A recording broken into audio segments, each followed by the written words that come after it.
Game 4 of Monday for the Tennessee Community College Athletic Association Baseball Tournament of 2019, and it's a matchup that's set to be fantastic. The Jackson State Green Jays, the only team that has had a shutout in the tournament thus far, set to face off against the Motlow State Community College Bucs.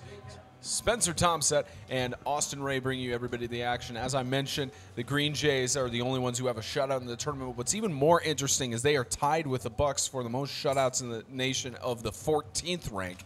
Both of them having 8 shutouts. But the Jackson State Green Jays are 26th in the nation with 46 home runs. So that's going to be an interesting stat from them. Meanwhile, for Motlow, they're on a 1-loss streak. They lost to Walter State 17-1, a humiliating loss in their 3-game series. And they're 21st in the nation in stolen bases. So it's going to be a collision of stolen bases and home runs together. And we look at both of their starting lineups here, Austin, and you look at the guys who are starting. DJ Wright, their leadoff pitcher, at a 385 average against the starting pitcher Kobe Foster. They're putting in their star, who's played 5 complete games this season. 1.32 ERA, 92 strikeouts, and only 4 home runs allowed with 10 earned runs and 12 walks. It's going to be a heck of a matchup to see Foster and Wright go out on the first pitch. Yes, definitely, especially with DJ Wright. He's leading his team in almost all the stats so far. He's leading the team in doubles, he's leading the team in home runs, and he's leading the team in batting average right now. 385 batting average, 11 home runs, and 19 doubles. So he's really one to look out for, especially when it comes to batting. And it's going to be a great comparison to see against Kobe Foster, the starting pitcher for Motlow State, just because he's also given up 4 home runs. Even though he's given up 5, he's only done 5 complete games. His ERA is still at a low 1.32, which is outstanding by their means.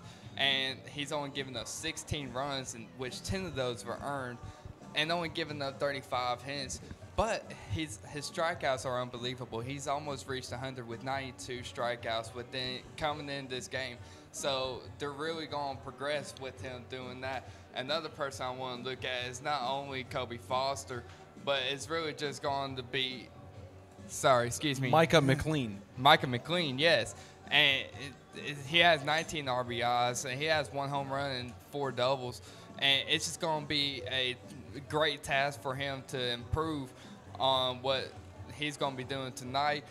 Motlow, they're on the 1-loss streak right now, but that was against last year's winner of this tournament that they had last year. So it's definitely going to be a critical moment for this team right here, because not only are they coming off of a loss from Walter State, but the day before that they actually won against Walter State 7-6. So they already know that they are a great team. They work well together, and all these teams do. But the thing that you got to watch for from Motlow State is how fast they're going to react when the ball is hit to them. And another thing is to also watch of how well adjusted they're going to be when the pitches are pitched to them, and how quick they can get their barrels out there, because they're going to go for line drive hits every time. I really don't think you're going to see a lot of fly balls as we have been seeing, but then again, we have also been seeing a lot of plays that we would not expect. So really anything could happen at this point. And DJ Wright, he's going to be on top of it. I mean, his slugging percentage is 744. So right now, the key players for them right now is DJ Wright and Kobe Foster. That's going to be each team's key player. Motlow is going to be their pitcher. For Jackson, it's going to be their hitter. And so for those, that's going to really be the outstanding performances that we're going to see from both players, from both teams. But then again, there's also some players that we probably won't even mention, but they'll still make great plays, just because this is going to be a tournament that anything goes right here. It's going to be a great show for everybody, especially people that are watching, and especially for the players. Some of these players are sophomores. A lot of them, it's going to probably be their last year of playing if they haven't already got an acceptance to another school for baseball especially. And it's really just going to make or break them. And this is really a time for them to show out their skills and show out what they have been doing and to really work as a team and really to show out to the coaches that, especially for the freshmen, is a big part for them to show that they can improve. And they're also fighting for a spot next year because next year more players are going to come, and who knows, they could be the next best player for them. So they got to work harder and harder each time they come out here to show that they deserve to keep their spot on the field, which really I believe that they will do for both teams, especially for, again, Kobe Foster and DJ Wright. So they're both just going to have to play hard, and they're going to have to stay focused on each hand and not go for the long ball each time. Like I've been saying, it's going to be the base hits that really wins the games. It's base hits and good defense that they're going to have to work with. And pitching's going to be great, where I'm pretty sure we're going to be seeing fast pitchers. We're going to see hard hitters, and it's just going to be a great matchup.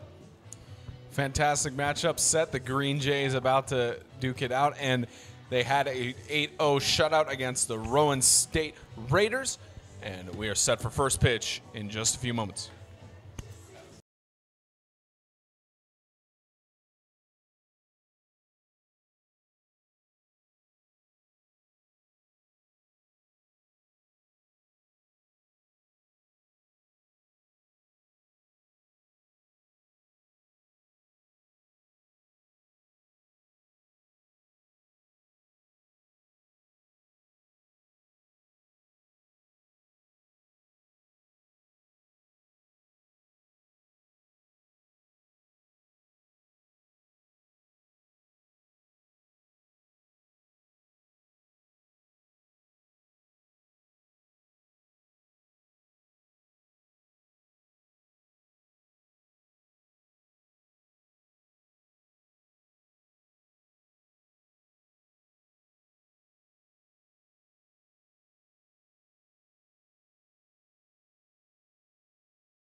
First night game of the tournament,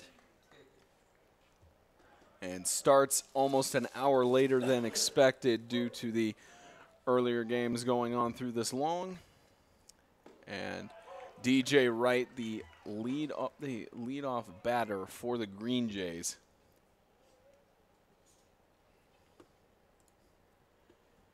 Faces a 0-1. Gets a hit to right field and bounces. He's there for a base hit. He made it a little blooper in the right field.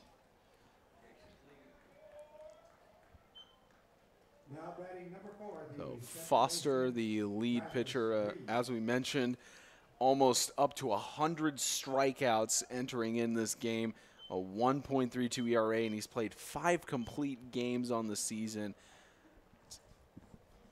They must have watched yesterday's game if they are wanting to put him directly into this first round game. Yeah, definitely. They had to know that Jackson State had a shutout last night, and the score was 8-0 against Rome State, and that's actually saying a lot because Rome State, they were actually battling good. The only thing that they couldn't do is just get the runs on the board. They had every situation to where they could, but even though they kept battling, it just wasn't enough. Then wasn't able to put any runs on the board. But I'm pretty sure Jackson State's going to be really hyped up for this night right here. They're the last game, and always the night games are always the most fun out of all of them, just because you get to play under the lights, and a lot of people usually come out here just for the under the lights game and support their teams. Looks like a fairly populated crowd here for the final game of the day. It's 4 games. We've had an early day. We've been here since 9 o'clock in the morning, almost 12 hours, calling a lot of great baseball, and we're gonna do it again 2 days in a row for 4 games. That's all of them start at 10 a.m. tomorrow and Wednesday. The rest of the tournament, as we face a 1-2 count here for Derek Junker. 1-2 count with a 3-2 average, and an attempted stolen base. Slides in. He can't make the catch, and he's ruled out. The umpire official calls him out. They had to call him for batter's interference right there. Watch that replay just one more time. I didn't get the replay on that one. I probably should have, but they call him out for batter's interference. Yeah, that's the only reason why they would have called him out. I guess the batter got in the way of the catcher when he was throwing it, and that'll always get him. So 2 outs on the board for batter's interference. And a 2-0 count here for the Green Jays. And looks like it's C.J. Clark on the plate. Facing a 3-0 count. He's been walked 10 times but struck out 45 times on 151 at-bats. He leads the team in home runs with 12. The one thing I love about this dude is that he has a .589 slugging percentage and 44 RBIs, 12 home runs. This dude is a big dude, and he's going to look for power all the way. I don't blame him, really. If you're already having a slugging percentage like that, the only thing I'm concerned of is that if you use so much of that power, I'm pretty sure that's the one thing that he's mainly focused on, and which probably is the reason why his average is at 298. It is always fixable at this point, but you got a big hitter. Speaking of a big hitter, goes to left field, caught, but a deep hit into left field on that. No score for the Green Jays in the first inning. We'll see the Bucs batting game in just a moment.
Bottom of the first inning.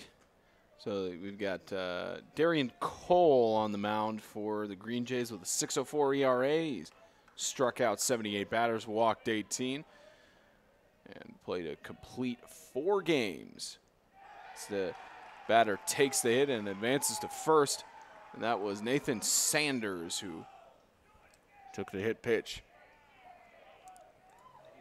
They better be careful with Nathan Sanders there on first. He's already had 15 stolen bases within this season right now.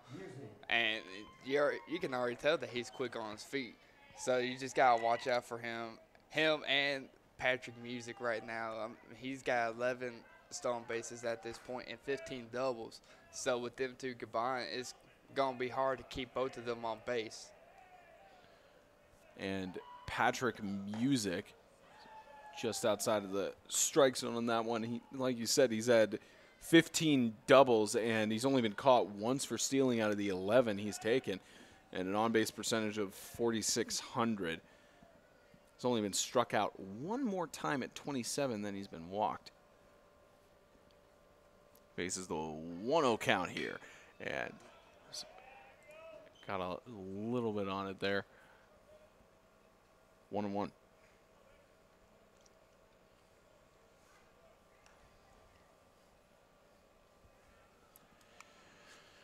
Of course, the Green Jays, as we stated at the top, they're the only team to have a shutout in this tournament thus far. And I believe they were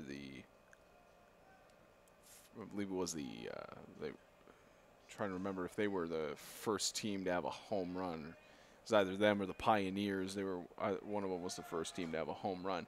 Got some of it there for the 1-2 count. I'm pretty sure it was Jackson State, and I think it was, if I'm correct, I think it was C.J. Clark. Yeah, C.J. Clark. They had their first home run of the tournament. Just had it over to left center deep and just go over the fence. So we may see another home run here. We've only had 2 home runs in the tournament thus far. So the runner tags first for the 1-2. Yeah. I'm going to go back to Nathan Sanders right there. He, like I said, you better watch out for him because he did just try to steal a base. But Jackson State really got lucky that Music really foul-tipped that, because he probably would have made it even though the catcher's got a great pop time. He's lightning quick on his feet. And Sanders has only been caught stealing twice. So very fast with that as the count goes to full. The bottom of the first.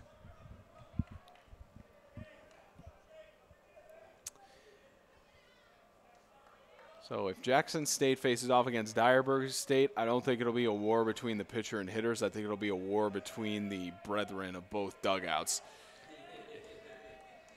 Because I'm not sure if you can hear them 100%, but the Green Jays they're pretty close to what Dyersburg was sounding like last game. You know, that's what I've always liked, when it's not even the players on the field that are competing in. Woo! And he got struck out. A perfect breaking ball pitch to strike him out. But that's what I've always liked about dugout fights. And I'm not talking about physical. I'm talking about emotional fights right there. And it's more of the line dugout versus dugout, because you may see you can see players get hyped up in the field, but it's nothing compared to what you could do in the dugout. I mean, if you're in the dugout, anything goes for that. Stephen Cullen with a .325 average has 6 doubles and leads the team with 11 home runs. And faces a 1-0 count here with, he's had 2 stolen bases.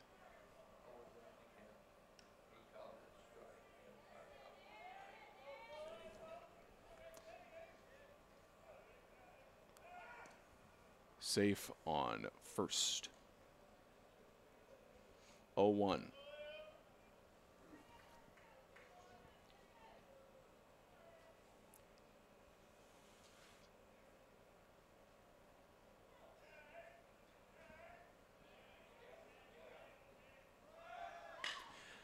There's a ground ball and safe on second, but not on first. Second out. So that sets the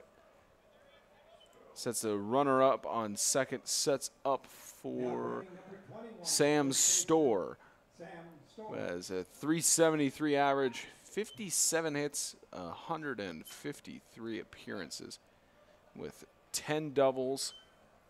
No stolen bases for him. The potential to hit it towards the wall, send him home. No, but the best thing about him is that he does have 10 doubles, and he has 10 home runs, 48 RBIs, and you can already tell he's wanting to get this thing started right here, and he'll swing for the fences all he can because he just wants to get his dugout fired up and know that they mean business here in this first round for them. Here's the 0-1.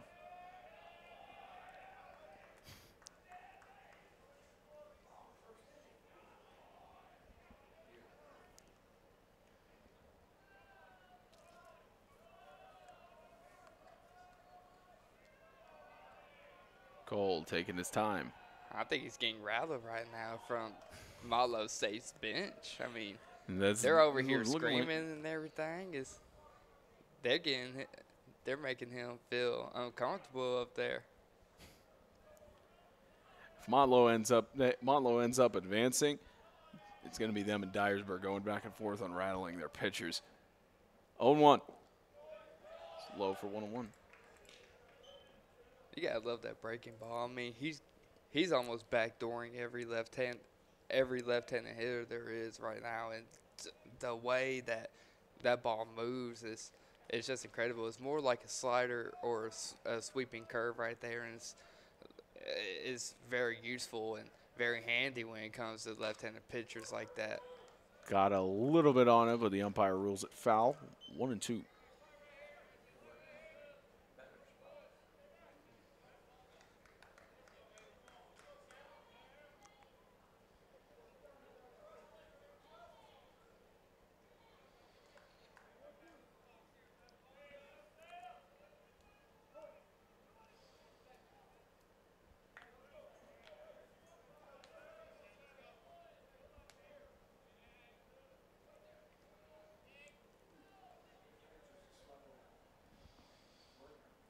Darren Cole keep checking second base right there.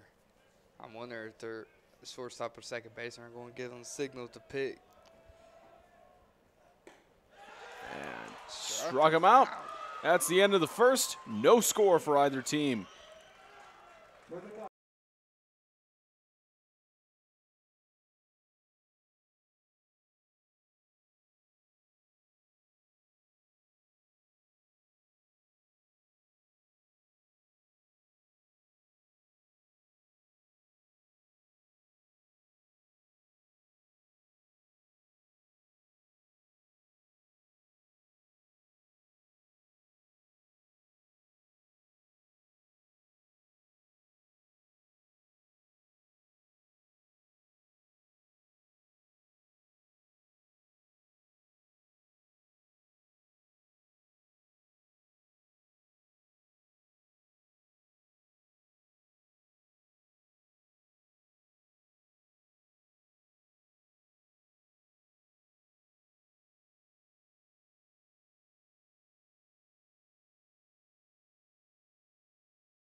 Start of the second inning, Jarek Junker up to bat.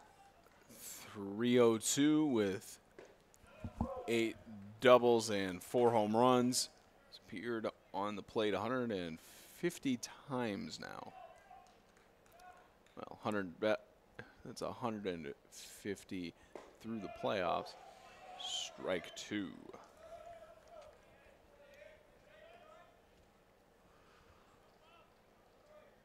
Junker's been struck out 38 times and walked 15.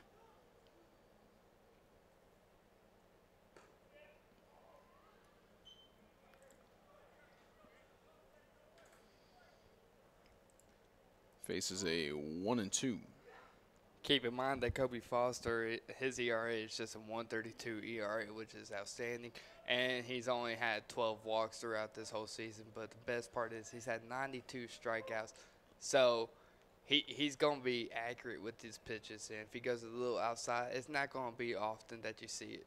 So you really just got to keep that in mind for when he's pitching. And strike out. And make those late swings like that on the great breaking ball.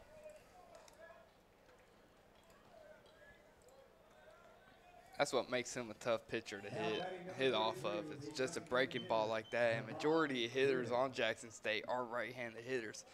And facing against the left-handed hitter is one of the hardest things to do is just hit that backdoor breaking ball because the best thing you can do with it is just foul it off. Swing and a miss for Yvonne Grier, who has .319, a .548 slugging. In the mix with 7 home runs and 10 doubles. And strike 2.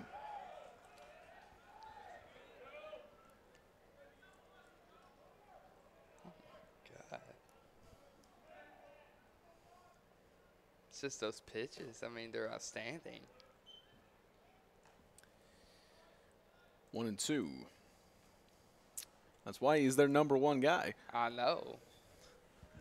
It's just how he controls it. It's just amazing to see, and how he can struck him out. It's amazing how he can get hitters to swing and miss like that and make them look silly out there. It's just awesome. It's just something you don't see. I'm sure the stat guys will tell us when Foster passes 100 strikeouts. Pretty much. Came into this game with 92, so I believe now he's at about 95.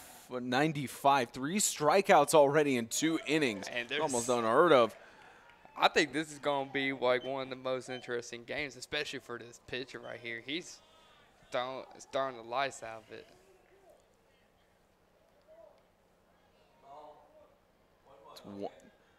Just making sure the count is right. It's 1-1.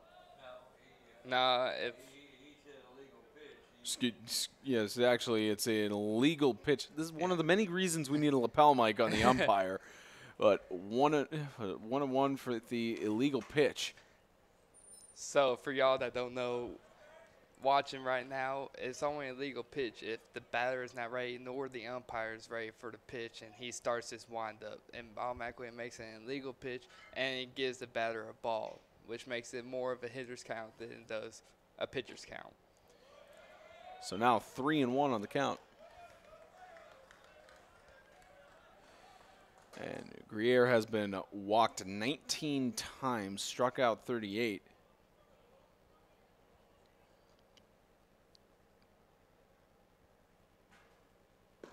Swing and 3-2. Excuse me, I got the number wrong. It's Bo Simpson who's out on the plate.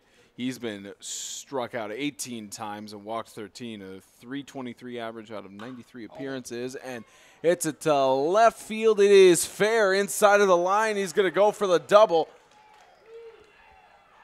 Tossed over, safe on second. Bo Simpson with his second double of the season. Like I said, that breaking ball is nice.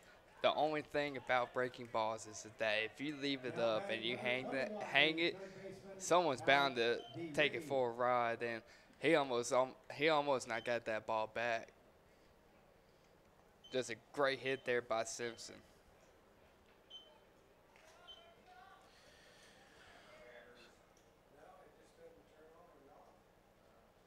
So swing and a miss for 21 Alex DeRiggi. We called his name a lot in yesterday's wild card game. A .203 average coming into tonight with 7 doubles, 2 triples, and 4 home runs. He has been struck out 53 times, especially against a tough man like Kobe Foster. And well, loose, and you can still hear the many things from the Modelo bench. It's amazing. It's a 1-1 count. That's the one thing that coaches always tell their players is to communicate and always back up your players. I don't know if they talk about that kind of communication that's coming from the Motlow bench. Hey, if it works, it works. Yeah, if it works, that's the important thing. If it works, it works. There's no need of fixing something that's not broke. There's a 1-2.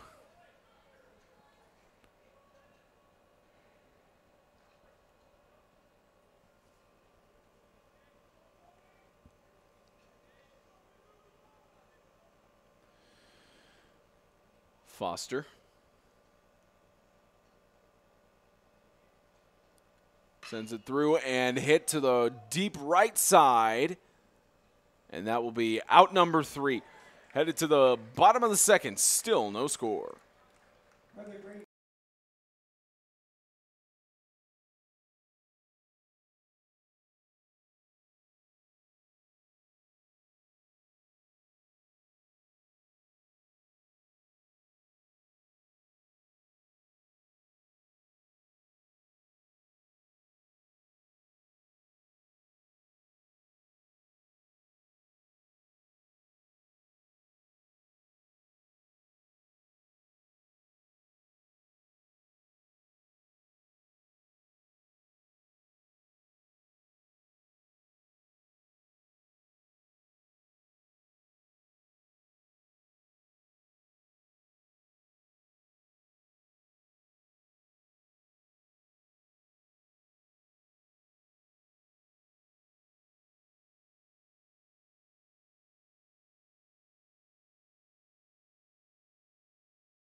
For the Bucs, number 7, the And Gunnar Ricketts with a 324 average has 6 stolen bases, 11 doubles, and 6 home runs.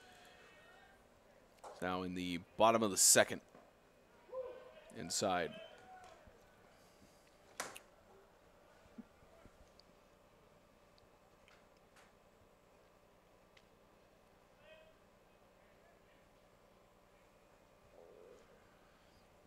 So an 0-1 here for Ricketts, who's been struck out 24 times. You know, you always talk about how baseball is the most superstitious of all the sports. It's always interesting to see moments like that happen where the superstition is real enough to halt to readjust your glove. And does it the second time. Yeah, I mean, that's not actually something that I've always did. Every time I was pitching or if I was feeling before I had the ball in my hand or before I even got the ball, and no matter what, even if I was getting ready to field, I always pushed in my glove, make sure it was nice and firm, and then make the play or catch the ball. It didn't matter what I was doing. But a lot of things that I've noticed is that you see baseball, and it's like usually it's almost like a religious sport if you really think about it. And the only reason why I'm saying that is because people, you could do it this one or two ways. You always see people draw crosses on the dirt with their bat. That is actually one of the main things that a lot of people do. And the other thing is that people take care of baseball like it is a religion, and so it's something that makes them happy. So whatever they do, they're going to keep at it, and it's going to be that superstitious way with it. If it makes them feel comfortable, that's just how it's going to be. There's one pitcher from the Pioneers earlier on today that came up to the mound, swing and a miss there for 1 and 2. Anytime he would step off of the mound and prepare, he would go down and just scrape up a little bit of the dirt and wipe off his hand, help with a little bit of the traction on the ball, but seemed to do it every single time and struck him out. You know, it gets to the point where that superstition, it's not even like a superstition anymore. Now it's just like it's like muscle memory, and you just keep doing it. Like, I've always run my hands against my pants whenever I was pitching, and that's just because, like, I was always afraid that there was dirt on my hand, or if I did something else, then I was always afraid that an umpire would think that I had foreign substance on me. So I always just it's crazy. It's crazy, but I watched a lot of videos where pitchers have foreign substances on their hands or their necks. So every time I touch anywhere on my body, it could be my hat, it could be my belt, it didn't matter, even my arm, I will always wipe my hands off on my pants just to make sure that I can have a clear mind and not worry about the umpires, and I can just worry about pitching. So it's really just how you look on different things of it. And plenty of other superstitions other than that, if we had any other baseball guys up here, because when we talked off broadcast, you don't have that many superstitions that you did during baseball. Anyway. I know a lot of people that had a lot of superstitions. It was just so crazy to see what they had. Yeah, that is actually the most famous superstition there is actually, and that is that not nobody walking, will step on the foul line. No one step on the foul line, and that's actually a unwritten rule almost for every baseball player. Never step on the foul line. That is full bad luck right there, and it's kind of it's just stuck in the mind to every player. I mean, they'll do anything to avoid it, even when they're throwing, like just getting their arms loose. They will step. We always had to step 2 feet in front of the lines, if not 3 feet, just to fully make sure that we never stepped on the line. So they advance Bondurant up from Montlow, and Dalton Hill is now up to the plate with a 186 average on 43 at-bats. He's got 1 home run and 2 doubles, 3 bases. So one of those kind of guys who doesn't get a huge amount of appearances, but when he does, he can make a decent amount of damage. Oh yeah, I mean, they always say that averages are everything, the stats are everything. That's not true, and the reason is because the players look at their own stats, and they know what they can fix and what they really have to improve on. So I never look at stats as a big thing. It does show what you have done during the season, yes, and and whether or not you are prone to do good or you're prone not to. But really, when it comes to the stats, it's more of a number of where you stand. But you can always fix that number, and you can definitely make it to where that number is a lot higher than what people would expect it to be. And safe on first, the first baseman going to get a catch there. Not counted as an error since there was not an advance. And 0-1.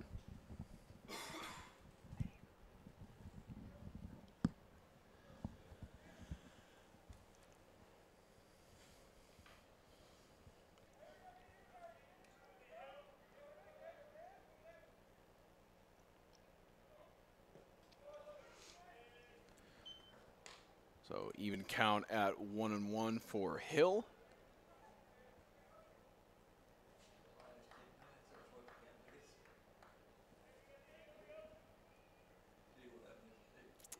Two outs, bottom of the second. So the Green Jays are trying to be the second team to pull off an upset here in the tournament. Potentially have a date with the Dyersburg Eagles in the second round of the winter bracket. Bucs hoping that they don't have to face off against the Tigers in the losers bracket. Of course, if that occurred, I'm sure both managers would look at each other saying, we expected to face each other, but not like this.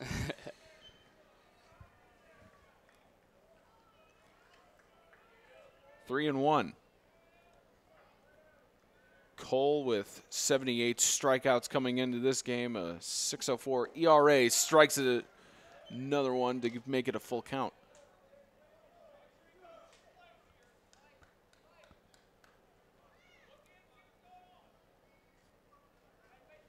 full count with a runner on base. And swing and a miss. Man. Heading to the top of the third, still no score for either club. The 2019 Tennessee Community College Athletic Association Baseball Tournament is sponsored by Fairfield by Marriott, Lister Hill Credit Union, Hampton by Hilton, and Alpha Graphics of Franklin.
Top of the third inning, still no score between the Green Jays and the Bucs. I think we said it earlier, this is definitely not going to be a shutout unless it turns out to be a 1-0 run game. Well, it's going to be low scoring for sure.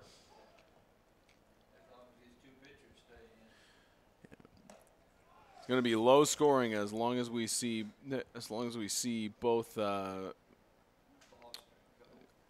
Foster and as long as we both see Foster and Cole in here, it's going to be a low-scoring game all throughout. Definitely. The one thing that I realized that's going on with Jackson not hitting so well right now, because even though they've already had 2 hits, they're really chasing the outside pitches, and some of them are a little out of the zone. So, and it's so hard to read that when there's a left-handed pitcher up there, because the ball automatically goes away from you no matter what point you're standing. So that's the advantage that Foster has right now, is that he's able to get the ball away from them, but always sneaks in the breaking ball here and there just to backdoor him, and it's so hard to get that hit that pitch, especially when if it's outside, you're not going to get a lot of power, and you're more than likely going to produce either a pop fly or a ground ball. Here's the 1-2 pitch. Outside for an even count. I think Jackson is now getting the message. Yeah, definitely. I think they're getting the message with the dugout fodder. Well, if you saw in the last inning when their pitcher Cole struck out the last batter, they all got excited for it. Toss up. It's an advance to first.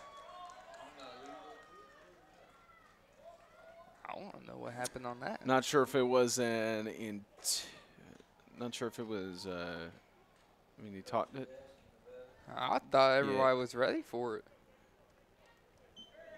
Because they gave him that and advanced to first on that. Well, add another walk to Foster right there, making it 13. I really wish we did put the lapel on him. We'll handle that in the championship, of course, since it's the either the first. We'll do it for both championship games, the second if necessary. Yes. But that championship game coming this upcoming Thursday. Swing and a miss. Jackson State really needs to watch out and keep their balance, because if the runner on first decides to run, then then that's almost automatically going to be a batter's interference for when the catcher throws it. And you just don't want to be put in that position where you get an out because of it. Tags first. 0-1 count for, this is Cade Kaufman, who's got a 242 average out of 62 at-bats, 9 RBIs. He's managed to get 1 home run. And a tag again on first.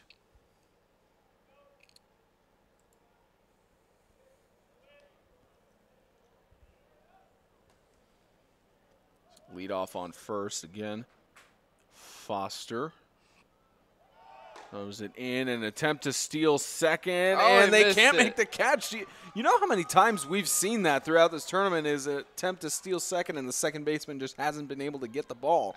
It's been crazy, actually, so far. And some of these throws are actually pinpoint accurate, too. And as you can just tell from here, the catcher did his job well. The only thing was that he just couldn't get in there on the fly, so he had to settle with the short hop, which intentionally made it to where the second baseman couldn't get it.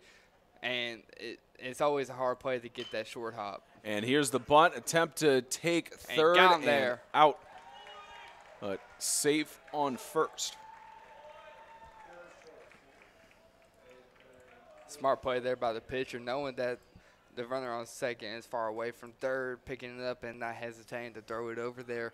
And getting that easy out and a runner out of scoring position, making it a lot easier for a double play, and they can get out there and bat some runs in if they can.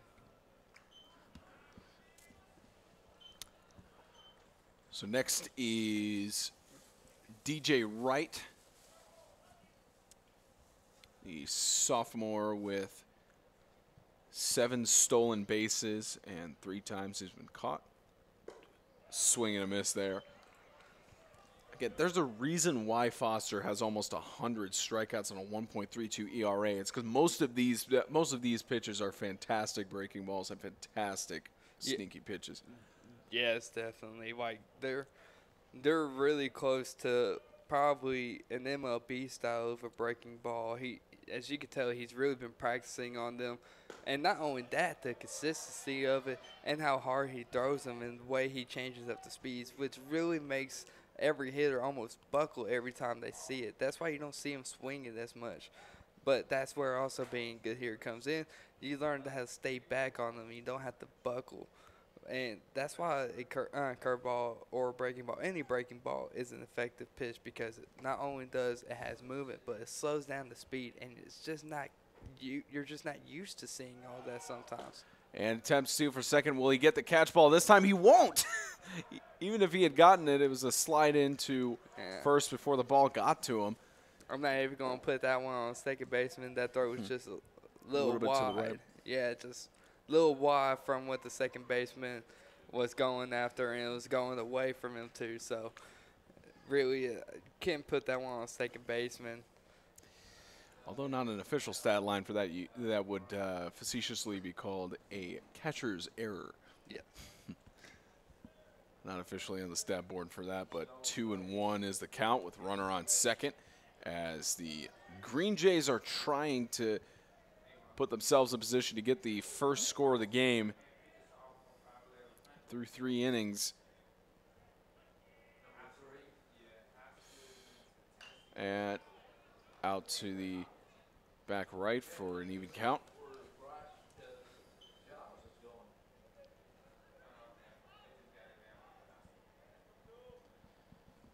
Two and two.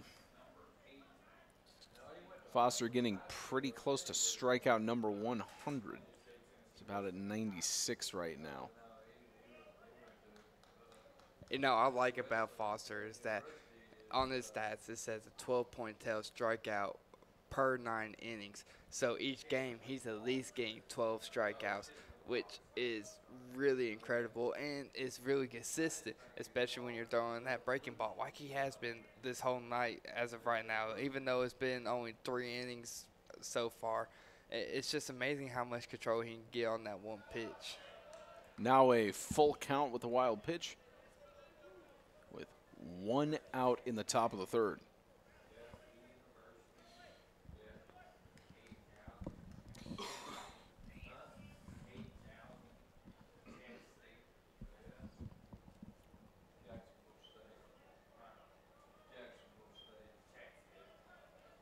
Full count, swing, and it struck him out.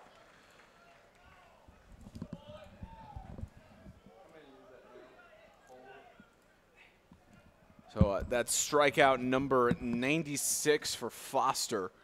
Now batting number 4, the second So he baseman, gets Travis 4 away from breaking 100 on the full season tournament. The other kid's got 4 in 2 innings. But 4 strikeouts in 2 innings. Now that's not him, that's the other pitcher. This is the 3rd inning for him. Casey holds the Austin P. strikeout record 125 in a year. He just had another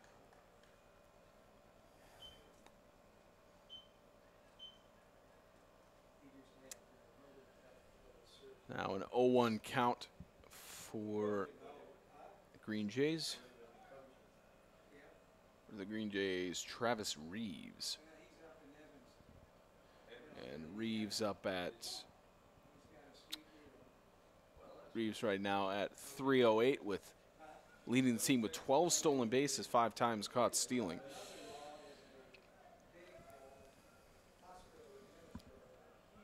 As we mentioned, Jackson State. It's an interesting stat line. They are 26th in the nation in home runs. And Reeves faces the 0-2 count, as several batters already have faced that against Foster. There's one thing you don't want to face against this man. It is an 0-2 situation. Yeah, that's right. I mean, he's really competitive when it comes to these pitchers count right now, so we just got to see what he's doing. Tags second.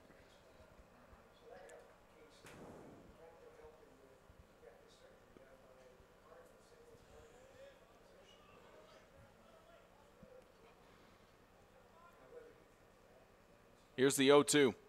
Swing and struck him out. Number 97.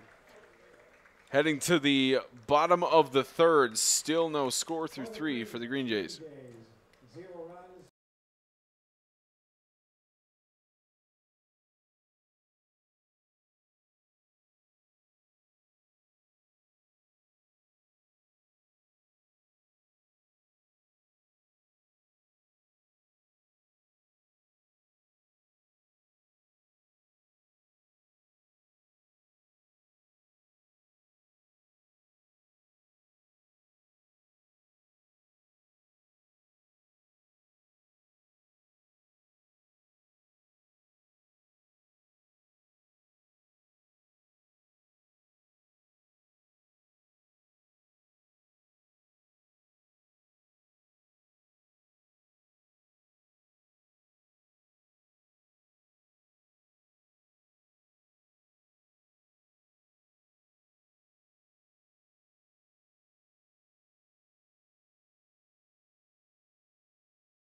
Xavier Torres.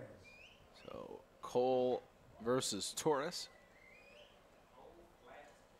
248 average versus the 78 strikeout pitcher. Gives the strike to start off the bottom of the 3rd.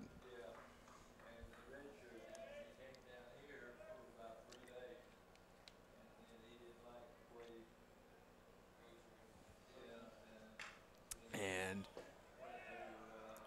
another 0-2 count. This is another pitcher you don't want to face an 0-2 count against is Darian Cole, who only walked 18 batters and allowed 3 home runs within 4 full games played and about 53 innings pitched. Yeah, and you know what's incredible about Cole is that minus the fact of his 6.04 ERA, is that his strikeout per 9 innings is actually higher than Foster's with a 13.08, and it's actually incredible to see how like stats can vary over time and such things like that, and it really shows that he can pitch really well and he's always improving, especially on his fastballs that he can throw really well and place them at a certain position and hit it almost like 85-90% of the time. Showed it right there with striking out Torres, who's only been struck out. Next batting number 20, the That would be center strikeout fielder, 29. Nathan Sanders. Now Sanders up.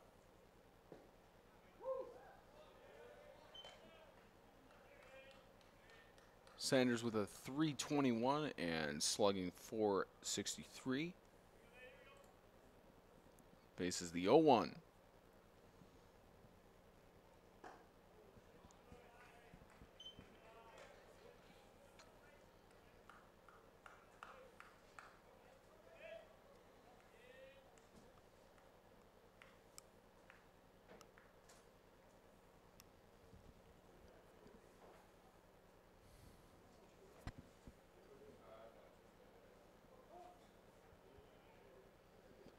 Quick visit to the mound by the catcher.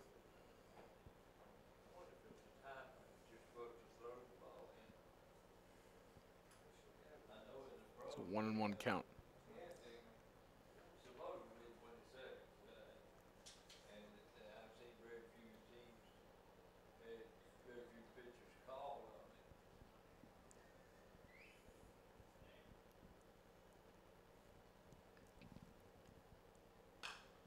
And fouls out for 1-2.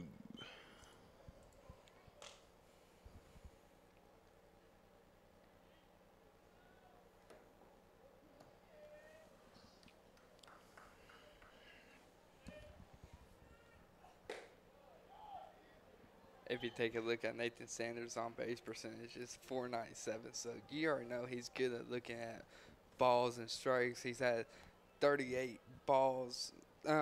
walks, excuse me. Another strikeout there. Make that 38 strikeouts. So that's his 6th strikeout. So that's Cole's 6th strikeout of the game. Make that strikeout 84 on the season on the mound. And strikeout 38 for Sanders. And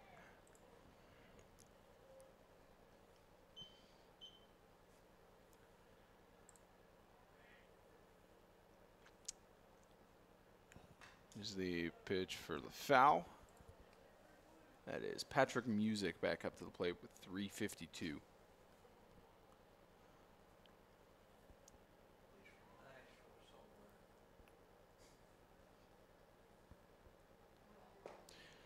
Oh and 2.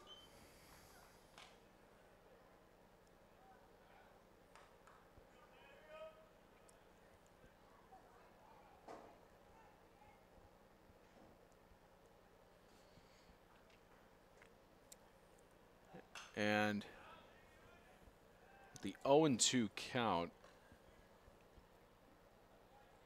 Music has been struck out 27 times and walked 26 times.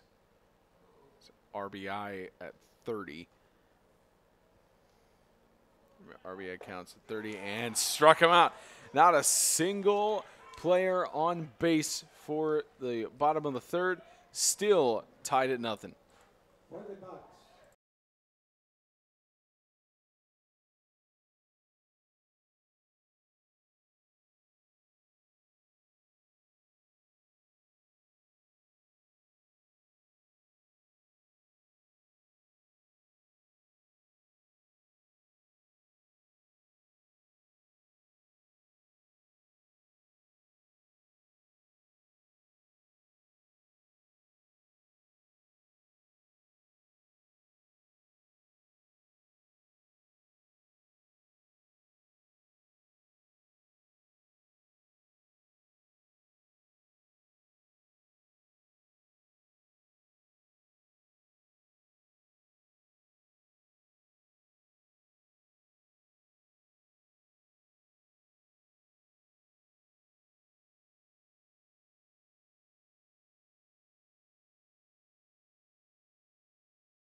Top of the fourth, no score yet here in the final game of the first round of the winners bracket for the 2019 baseball tournament for the Tennessee Community College Athletic Association.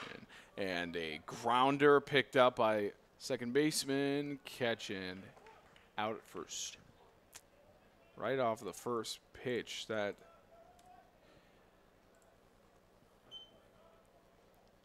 usually it's pretty unusual for Foster to let the first pitch go like that, but he's had a good enough game to where he can let some of those slide every once in a while. So 1 out, and it's popped flying up. It's high. High up and caught for the second out. Took a little bit for it to get down.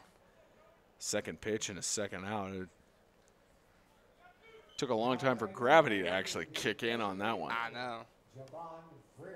Usually at this point, 2 pitches in, 2 outs right then, he'll more than likely take a pitch. Strike one. Yeah.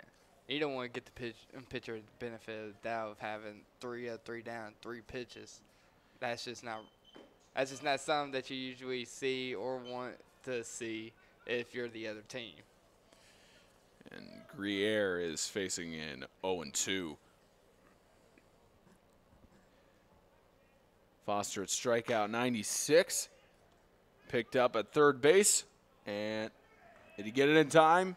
He did. Headed to the bottom of the fourth, a fast inning for the Green Jays, not score anything. The Bucs are back up. Halfway through, 2019 Tennessee Community College Athletic Association baseball tournament is sponsored by Fairfield by Marriott, Lister Hill Credit Union, Hampton by Hilton, and Alpha Graphics of Franklin.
I didn't even look at it and unlocked. That's crazy. Number 8, the third baseman, Stephen Cullen. So bottom of the fourth, the Bucs trying to get something on the board here. Cole and Foster standing strong on their mounds. And Stephen Cullen trying to break the silence. Trying to break the silence of runs. Maybe break the ice as he cracked it down to third base. He muffs the catch. Can he get it over in time? Out! Wow. Close on that one. Awesome job to make a never diving for first base, which is something you don't see every day, especially when you're the first batter up. First baseman really really bailed out his guy on third. Now batting number 21, the first baseman, Sam Storr. And 1 out. So now Sam Storr, a 373. It's a ball on the first pitch. He's had 10 home runs just behind Cullen for the team lead. 10 doubles and tied for the lead of RBIs with Cullen at 48. Faces a 1-0. Yeah, this dude's a monster out to play with the 373 average, 10 doubles and 10 home runs. Look, hoping to make it 11. I'm pretty sure he's one that's so bad. And he's also had 48 RBIs, which ties with Stephen Cullen for the highest in their team. So he's looking to keep progressing on that, and I'm pretty sure he wants to get 50 RBIs before this tournament is over. Which he very well can when the 2 games he's got left. He won't get it on this one since he doesn't have any runners on base.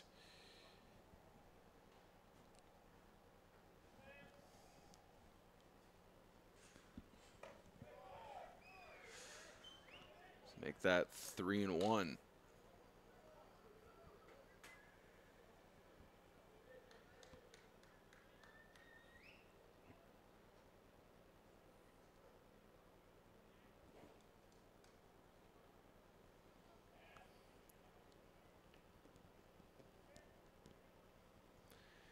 Three and one.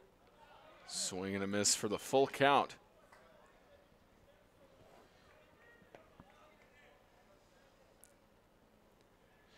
So 85 strikeouts is what Cole is up to at the moment. Can he get it 86?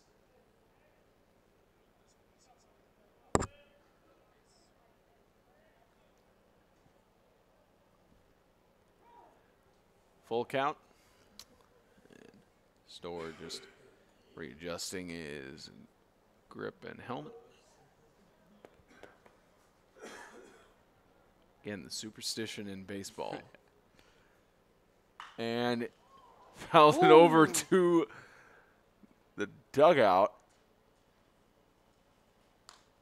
There's one guy. Yeah, he got hit. There's a guy who got hit pretty hard in the dugout. They're heading over to look at him. Hey, that's a fast line drive right to him. Hope he's okay.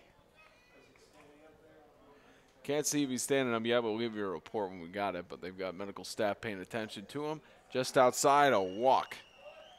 Walk for Sam Storer. That's walk number 26.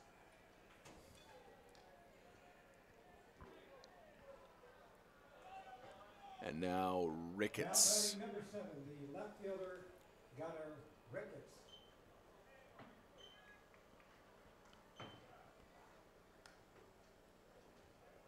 Ricketts with a 324 average.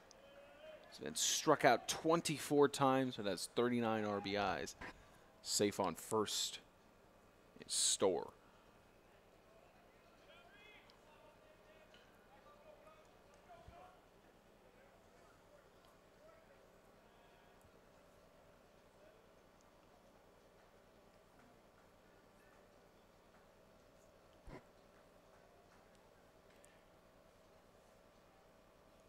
And hit just above the second baseman.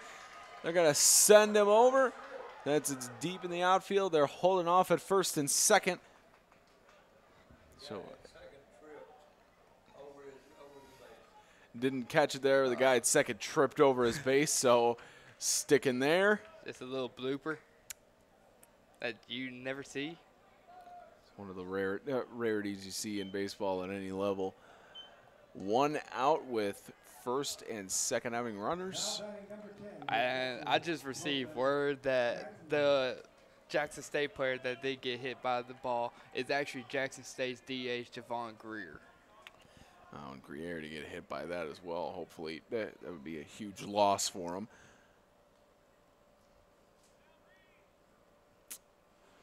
And that's just outside.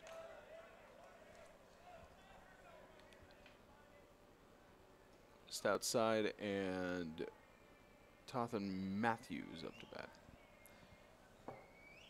Matthews with a 200 average on 65 at-bats. 1-1.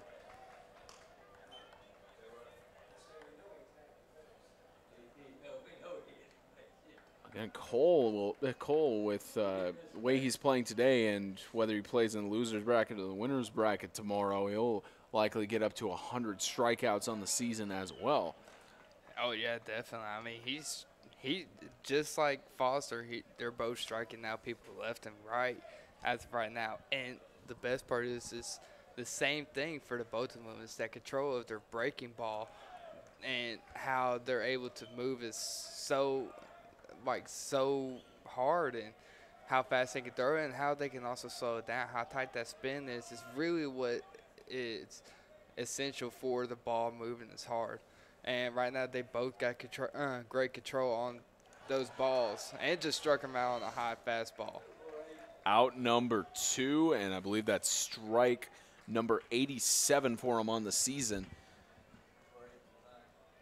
And his 8th strikeout tonight in the course of 4 and 2/3 innings. Excuse me, 3 and 2/3 innings.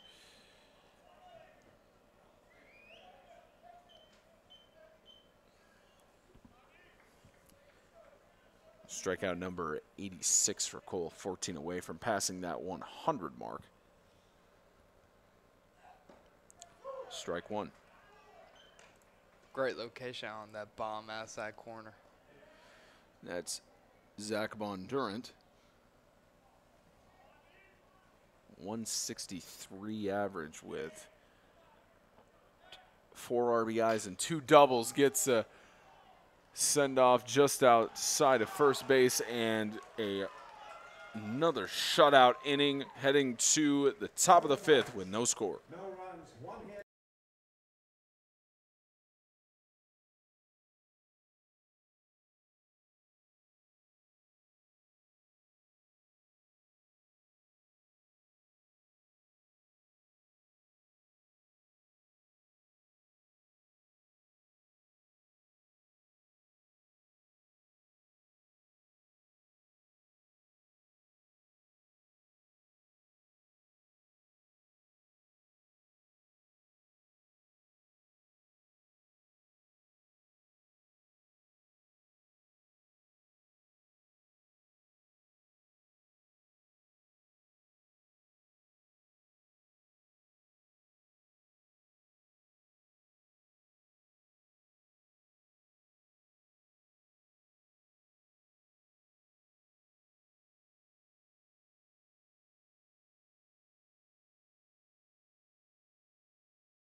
Top of the 5th inning, still no score.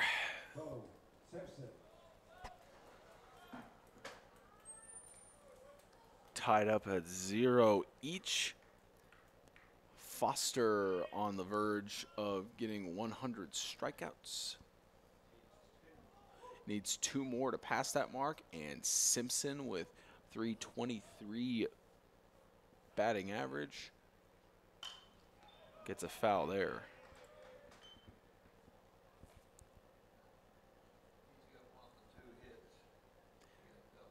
Only 2 hits for the Green Jays, and one of those hits came from Simpson that resulted in a double.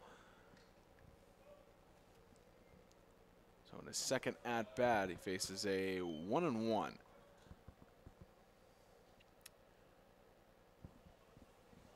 As we said, 2 more strikeouts for Foster, and he hits 100. So 2-1 count here. So only 4 more strikes.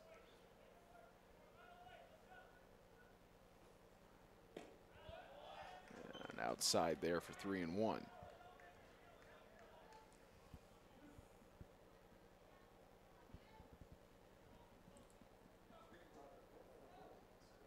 we just stay here. Well, I can't. I gotta go home and get my mail. And a walk there for Simpson. One of the few times you see that with Foster. That's his 13th time he's walked at somebody on base. Now batting number 21, the third baseman. Either majority of his times in the mound have resulted in strikeouts, of course, and he's allowed 35 hits and 4 home runs with 5 full games played.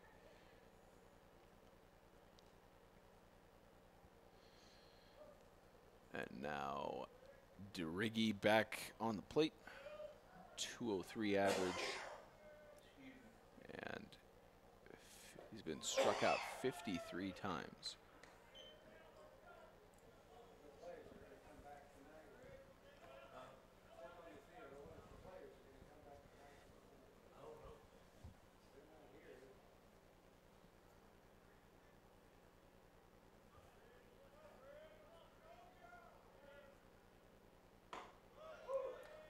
So 1-1.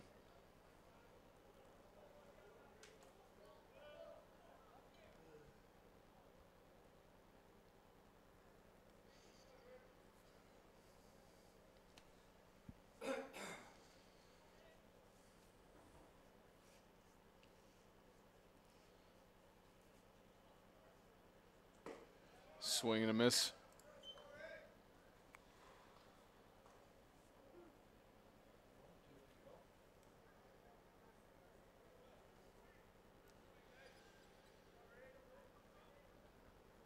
So the 1-2 count with a runner on first.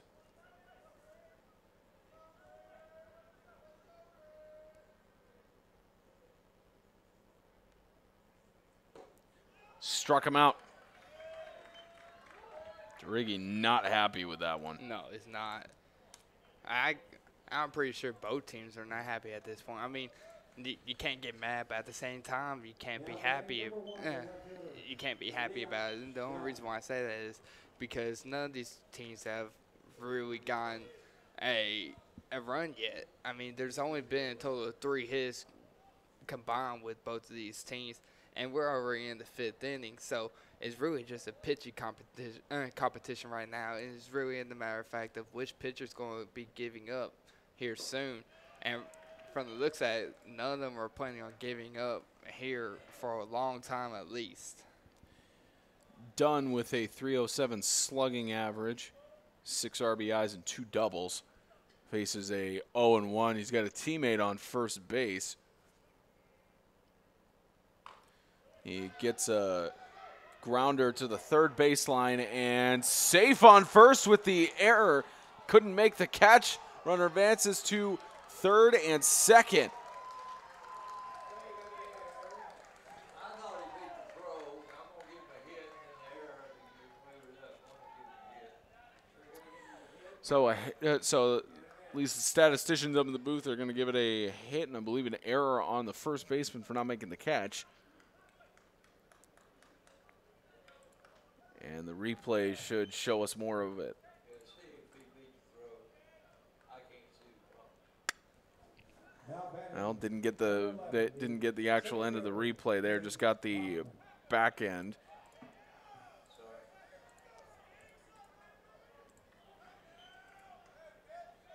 So now a runner on second and third, and the Green Jays have a chance to get first run here. And ruling there, I believe, was not a. It was a ball. He said he didn't swing. I thought he broke the plane too. Looks like he did 1-0.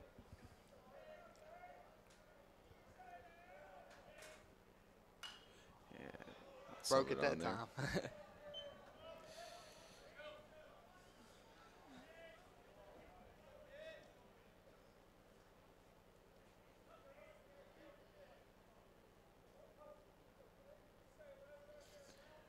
1-1.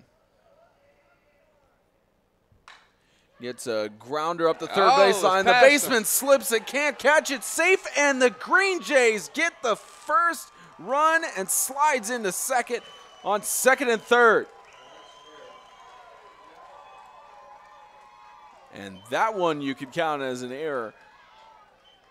But let's catch the replay on this one. Yeah, third baseman just went off the heel of his glove, and that's always hard for any player at all. That's just Yeah, you see the back end of this where it just tips Yeah. up on the glove. Yeah, and the thing is that he hit off the heel of the glove, and it's always hard to even stomach it when you're a fielder. You tacked the ball, you did your job. It's just the ball took a little bit of a bad hop, came up too quick on you, and it just didn't work out that well. So it's not really a major factor in it, but it did get Jackson the go-ahead run, which could help out Jackson here in the long run. But at the same time, it's just something that you just gotta wipe off and say you got it the next time. And a quick visit by the coach up to the mound with all the infielders. And Foster still pitching strong except for just a few of these this inning. Only allowed 1 run in 5 innings. You know, Foster's still pitching a great game right now.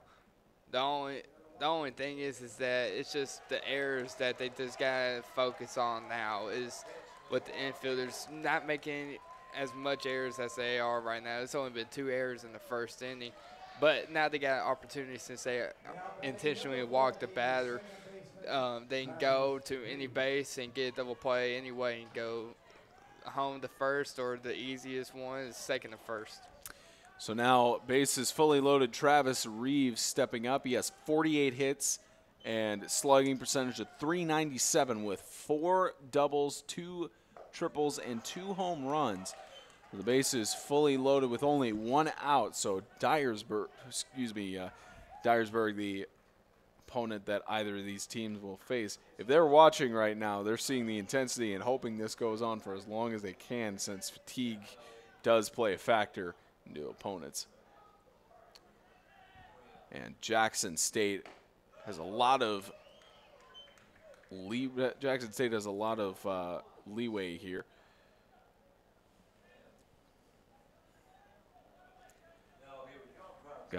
They've got 2 outs to give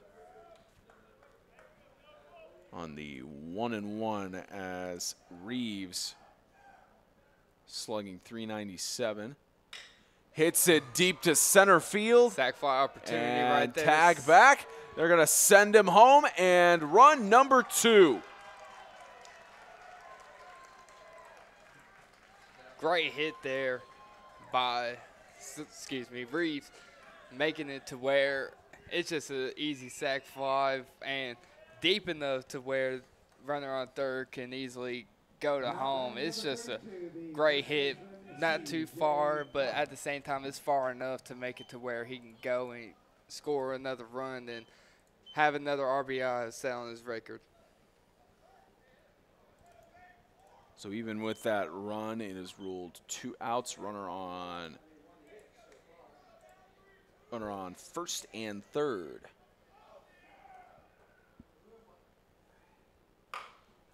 And there's another hit to the left side. It's ruled fair going outside the foul line. No, and it's not. They ruled foul. Oh. They're ruling it foul. I thought it was. Last second, all the runners came back in. They were expecting it. Everybody was expecting it. Yeah, look. That's why I wish we had a camera down there to see where the ball landed. That way we can argue it. Yeah. That way we could at least see the angle on it, of course, but it's one of the times when the play is ruled dead, you can't review it. So it's ruled strike 1. C.J. Clark, the man to get the first home run of the playoffs, on home run number 13. Has 13 home runs going on the season in full.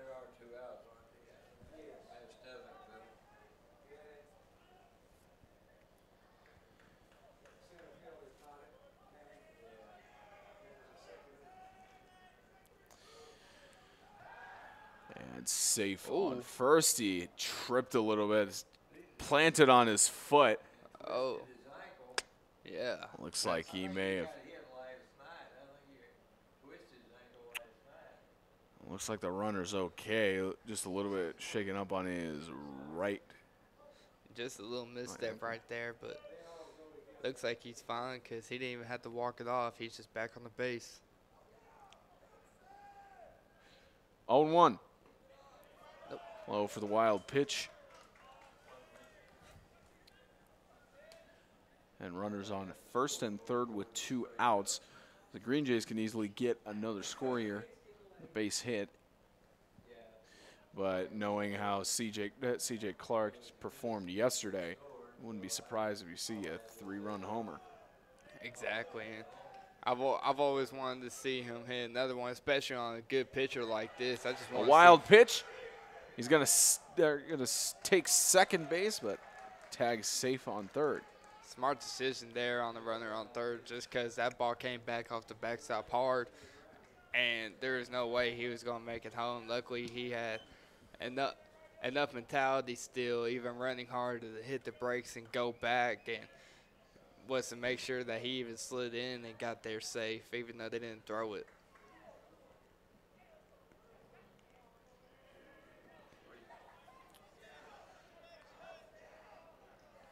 Two and one. Runners now on second and third. Outside for the 3-1. Will we see walk number 14 here for the bases to be loaded for the Jays? And They intentionally walk him. yeah, an intentional walk. All right, they're not even going to let him try anymore. They're going to get an easy bag right here. It's because Duriggi was struck out last time, so that's why they're going with the intentional walk. Duriggi got struck out last inning, was frustrated, so probably still has that frustration going with coming into this game. It's Derek Junker of, it's not Duriggi yet. Oh, excuse me. It's Junker, they're coming up. Yep, did strike out once as well. So the same situation, except Duriggi was more visually frustrated.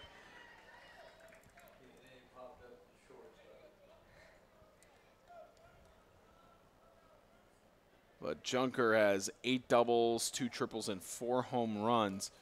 And with a slugging average of .463, we might see something going here. The only thing I'd be nervous about with Foster is leaving one open in the middle of the plate, which can really be devastating if he hits one straight on and really get a base knock, because that's all he needs right here is a base hit right at this moment, and that's just going to bring a lot of motivation to all the players in the dugout at Jackson State.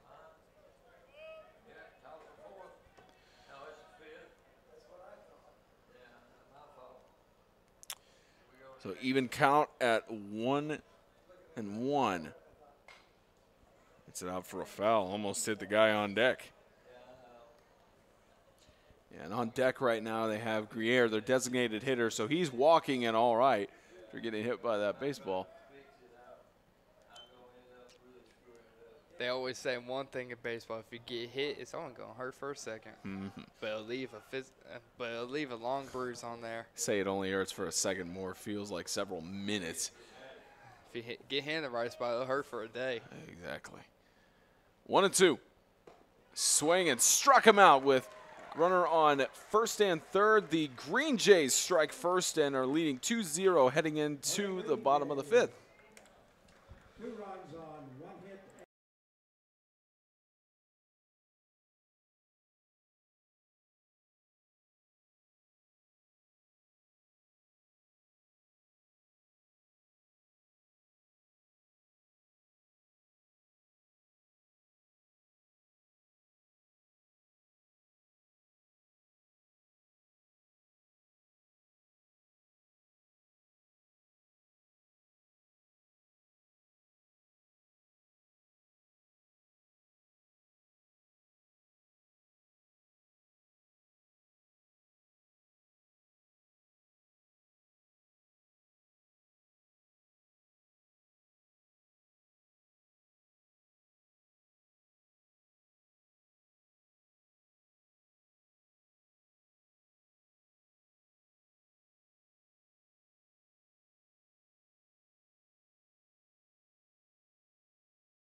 So strikeout actually 85 for Darren Cole after getting 8 strikeouts tonight.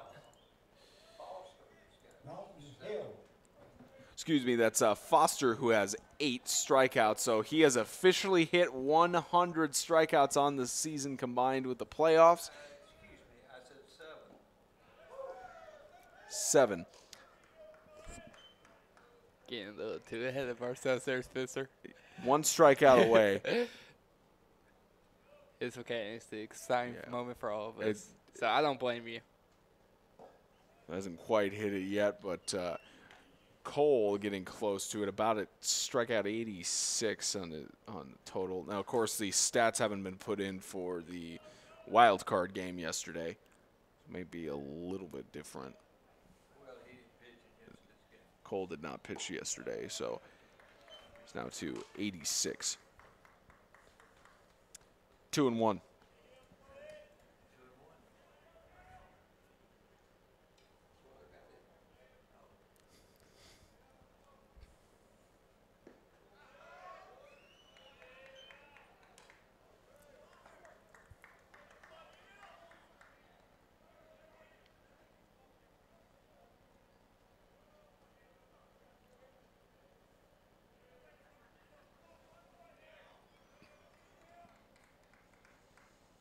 So Dalton Hill, the 186 average, gets sent to first base for a walk. Both of these pitchers now are having a little fatigue on them just because you usually don't see Darren Cole walk that many players. That's maybe his 19th walk today, but it could be more than that.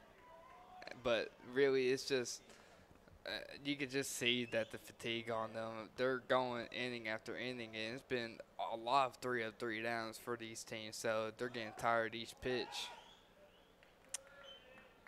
One of the interesting things about Torres is he's at bat with a 1-0 count. He leads the team with 31 steals, but he has not been caught stealing once. That's just amazing right there for anybody at any level. I mean, getting 1 steal is hard enough, and not getting caught doing it is a lot harder. But doing it 31 times in a row is just awesome right there.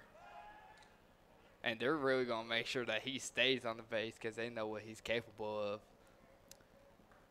They got the scouting reports on him, and they're going to make sure that they're going to put a 1 up on their call stealing.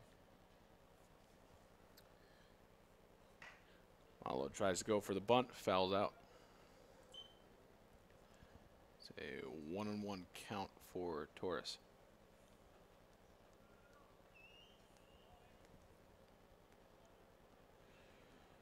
So the Green Jays lead at 2-0 at the bottom of the 5th. Going to be another one of those low-scoring games.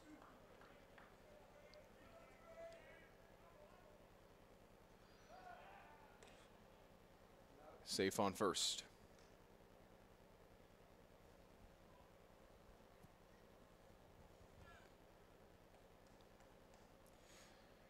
Torres with 3 doubles and 1 home run.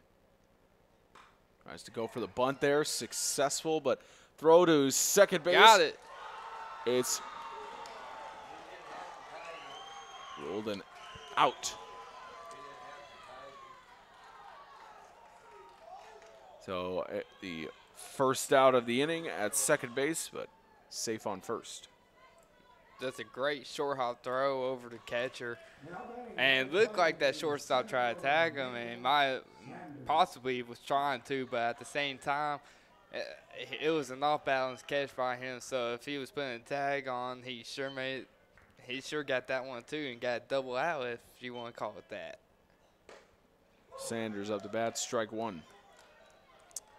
321 average, and Sanders with 4 home runs, 5 doubles, and 1 triple out of 43 hits. Safe on first.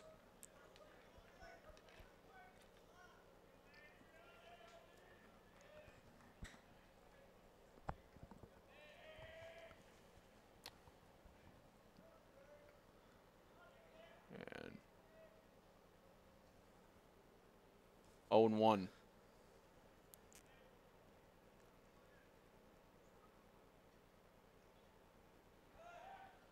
Toss back and tags again. Just wanted to make sure that there's no leadoffs here.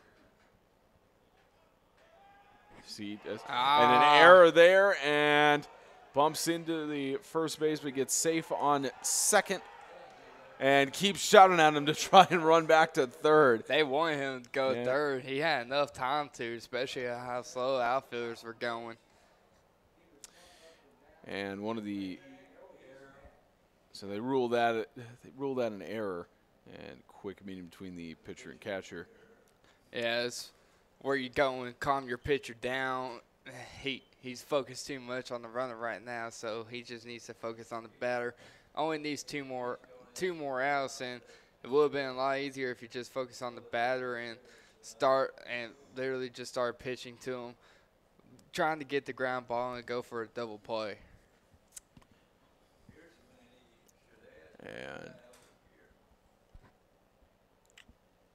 a quick discussion with the umpire and the coach there. About maybe possible interference. One thing to notice that was on the coach on the first base side was asking about the interference, because the runner on first, when he was getting up, he bumped into the first baseman. That was when the first baseman was trying to go and chase for the ball outside of the foul line. Right.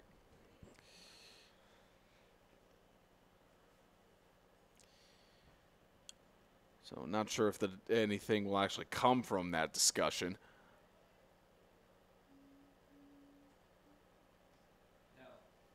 Nothing at least at this point.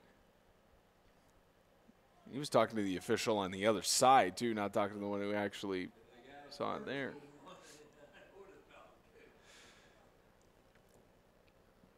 He's probably talking to the wrong guy there. 0-1 count, safe on second.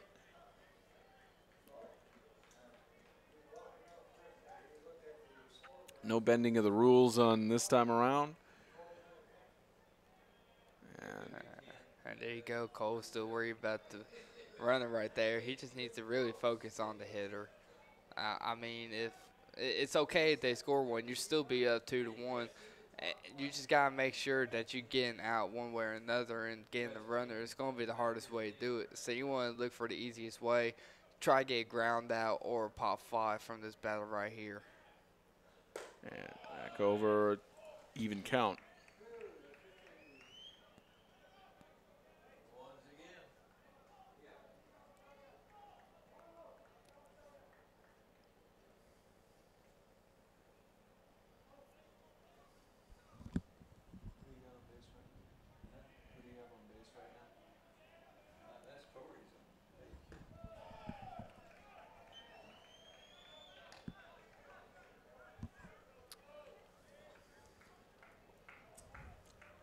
So Torres at second after getting the steal there. So make that steal number 32, I believe, on this on his. So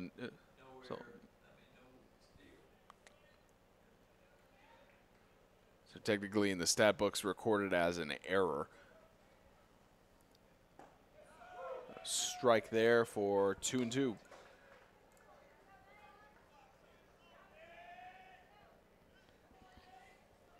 The thing for Nathan Sanders is that he's had more flyouts than groundouts during this season. He has 10 flyouts and 5 groundouts, which really is a good number to have when you had 182 plate appearances. But he can still dominate the plate, especially with 10 extra base hits. And he's been hit by the pitch 9 times. So it's just someone that you need to look forward to, and he's had foul there.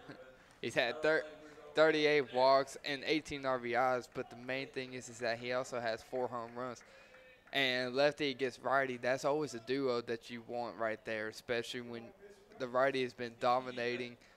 The right-handed pitcher has been dominating. You want your best left-handed hitter out there, and that's going to be a battle to compete with. Full count with 1 out and runner on second. Goes short, and they walk him. Now runners on first and second for the Bucs.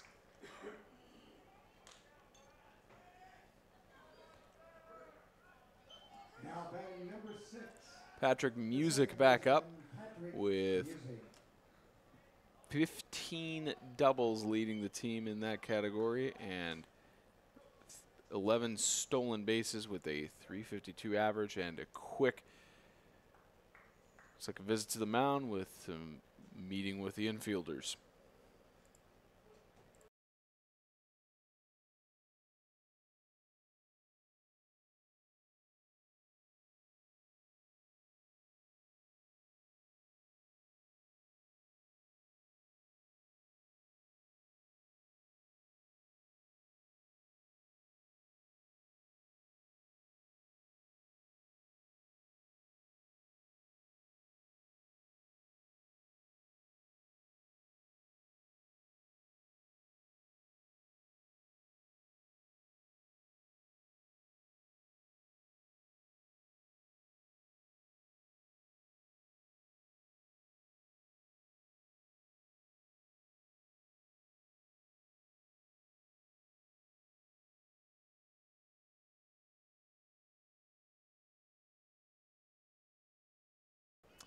Bottom of the 5th, still a 2-0 lead for the Green Jays.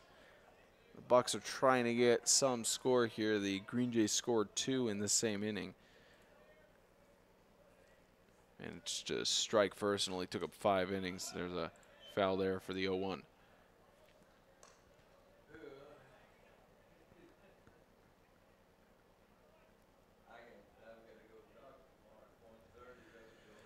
So, you know, we've talked about how the Green Jays had a shutout in the first game against Rowan State, and it, like you said earlier, it was that Rowan State, they just didn't have a lot of things going their way. But for the Green Jays, at least, it might be on track. If they still have Cole pitching the way it is, it might be on track for them to have their second shutout of the tournament. But knowing Motlow State, they probably will have a lot more fight in them coming through the rest of the innings. Yeah, Cole has been dominating this game right now.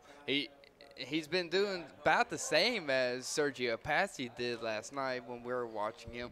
He was producing a lot of ground balls and a lot of pop flies, but the difference between him and Cole is that Cole is producing more strikeouts. He's still getting the outs, but it's just a different scenario when it comes to a great hitting club like, for Motlow, and it's going to be a different story to tell for each game. So the fact that he's producing more strikeouts against Motlow is the critical factor that will really depend on this game. You got a great hitting club like Motlow facing against a really good pitcher as in Cole, and the same goes the other way. I mean, the Green Jays are a great hitting team, but you got Foster that's pitching unbelievably right now, and yes, he's given up 2 runs already, but not necessarily those are really his fault. A majority of those has been errors. Motlow has 2 errors already, and that'll really make up for the runs that the Green Jays already have on the board. So really, it's just a great battle between these 2 teams so far, because you got a great pitcher versus great hitters on both sides of the field. That one's sent out towards the softball field. I believe they've finished their games and the lights are off over there. Yeah, their final game was through when we actually started off here. So someone's going to get a nice present when they open up the gates to the softball field tomorrow. Get a nice souvenir baseball over there, and low for the 1-2 count. Runner on first and second for the Bucs.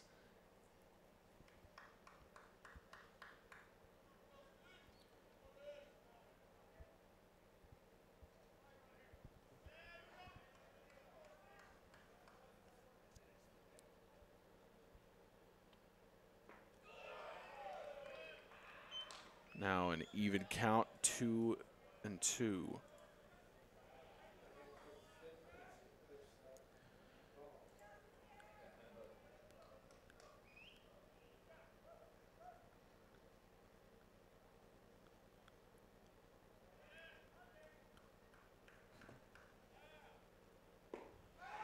There it is. Strikeout. One of the most effective pitches that's been working all night for both teams right now has been the breaking ball. And the Green Jays get a strikeout there with still 2 runners against them on base. And now Cullen back up for 53 hits out of 163 at-bats and 11 home runs, leading the Motlow State team.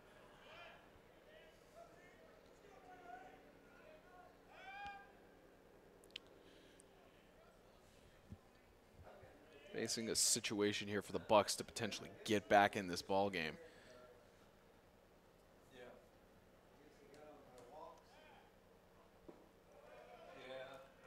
1-0.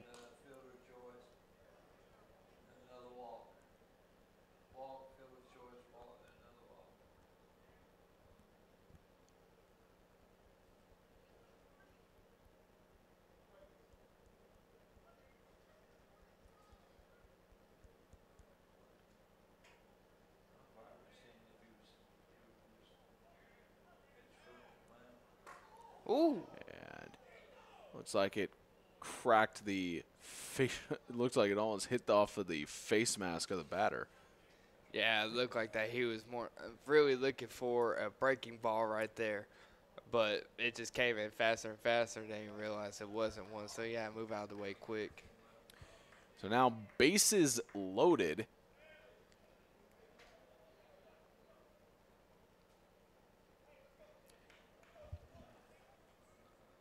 Bases loaded, and Sam Storr comes up. 57 hits total.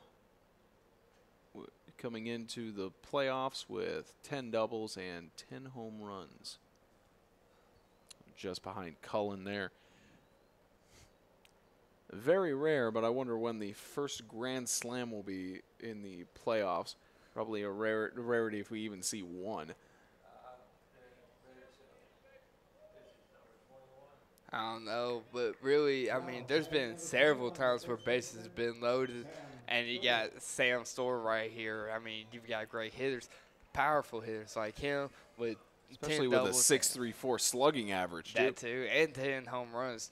Oh, and he's in second place with his team for home runs, so you just got to be careful with him because he can move that barrel fast and hard. So you just got to make sure that you don't pitch in his area. You could feel the wind come back from that swing and a miss he had. He's swinging for the fences right now. Here's the 0-1. Cole trying to get another strikeout here.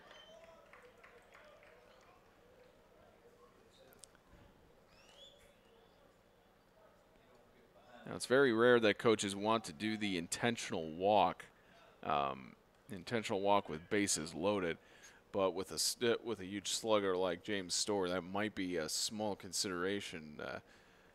Might be a small consideration for the Green Jays. I mean, it might be a tiny consideration, but the only reason why I don't think that they're going to do it is because of the pitch count and really the fact that there's already 2 outs. I mean, he's got a 1 ball, 2 strike count on him, two outs. I really doubt that they're going to be considering intentionally walking him anymore, just because that Cole has been doing a great job of pitching around him, and can still keep up with them, even though that he's fouling off pitches. He's still able to compete, and he has a big possibility of striking them out. And I'm only saying that is because Sam Storr has 39 strikeouts, which he leads in his whole team right now with total 39 strikeouts. Here's the 40. Easy there and out. End of 5 innings. The Green Jays get 2 runs on the board in the top, heading to the 6th. The 2019 Tennessee Community College Athletic Association Baseball Tournament is sponsored by Lister Hill Credit Union, Fairfield by Marriott, Hampton by Hilton, and Alpha Graphics of Franklin.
So Greer obviously okay from getting hit with that baseball that flew into the dugout.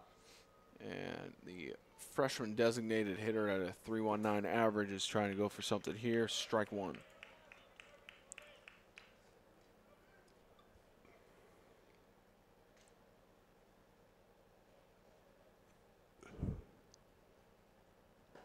Swing and a miss for the 0-2.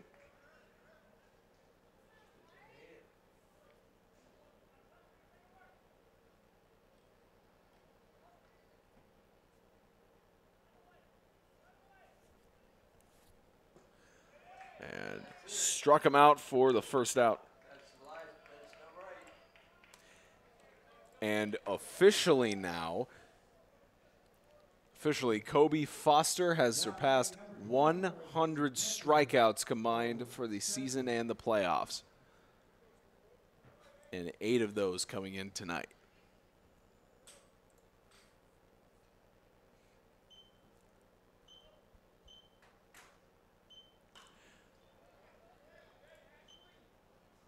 So foul there for Simpson.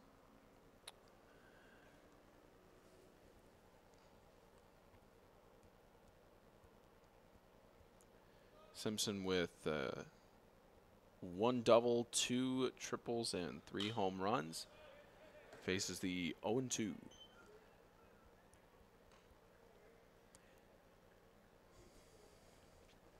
From a baseball perspective, I'm sure that whenever you went up to bat against pitchers like these, it was just irritating to not have the accuracy to miss it. Now, of course, you didn't have that problem with bad accuracy, but from the batter's perspective, it's always irritating when you go up against pitchers like this because you don't feel like you can prove yourself in this situation. There's actually been plenty of times where I've been so inaccurate and mistimed the pitch. There's actually one game where I've actually had a total of about 8 to 10 foul balls on one at bat. So I kind of know how it is. But then again, we were a Davidson County team, which was a District 1 team, and it was a good district. But we faced tougher competitors like Wilson County and just a lot of different counties that we were able to face to bring our hitting speeds up and really work more as a team. And it was a great experience. There's a pop-up towards the right field and called and caught for out number 2. But, yeah, it was a great experience for it. And the Wilson County teams is really some of the teams that you see that go to Tennessee Community College, such as Columbia and Dyersburg. Some of these players, they come from different schools out in about Wilson County area. They pitched hard. They hit well. They're always fun to play with too, and it just got you. It wanted you to become a better baseball player. And really, we even played teams out in Florida one time that it was super cool to play with. And we played in tons of tournaments over there and just got to see how different states react and played. Grounder to third, gets tossed over, and it's close there, but out, and that's the end of the batting game for the Green Jays. No runs this time. We'll see if the Bucs can respond in the bottom of the 6th.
Bottom of the Leading off sixth. for the Bucs. Number 7, the left fielder, Gunnar Ricketts.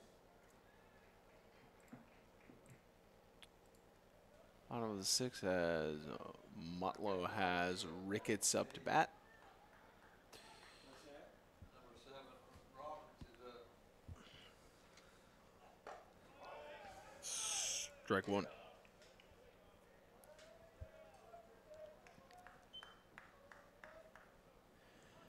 And coming into the playoffs, a 324 average.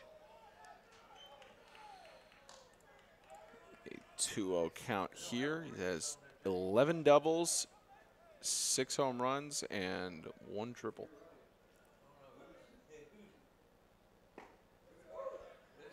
Two and one. It's Gunnar Ricketts, number 7. That's who they have on their lineup.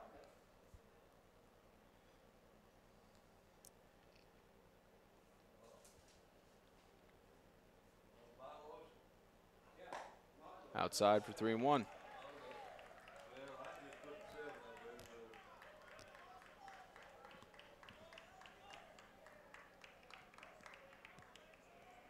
what was that about? Make that a full count.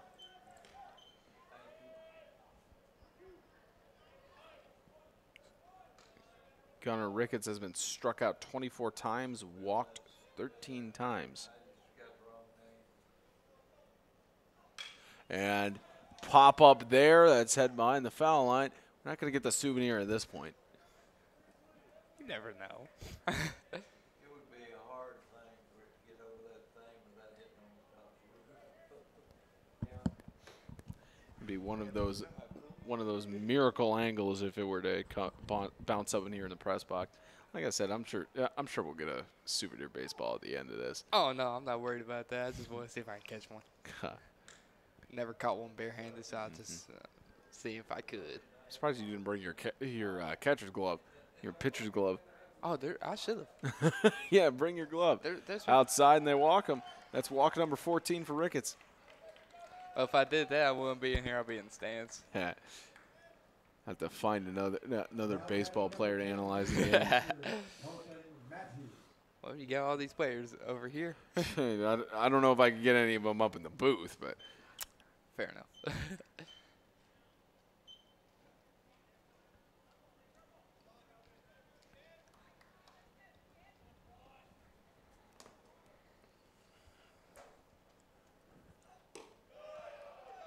one 0. And the chatter has become stronger from Jackson State. That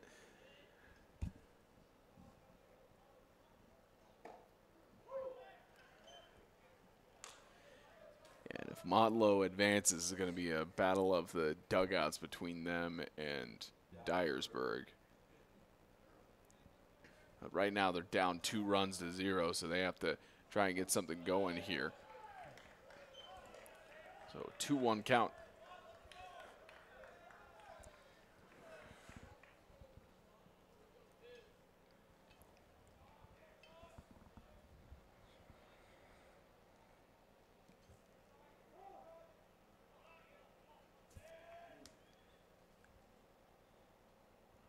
So Matthews,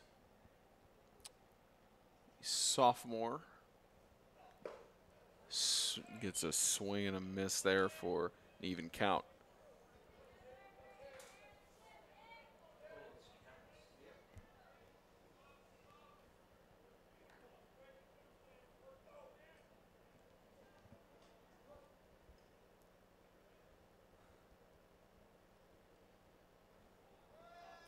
Attempted steal and struck him out.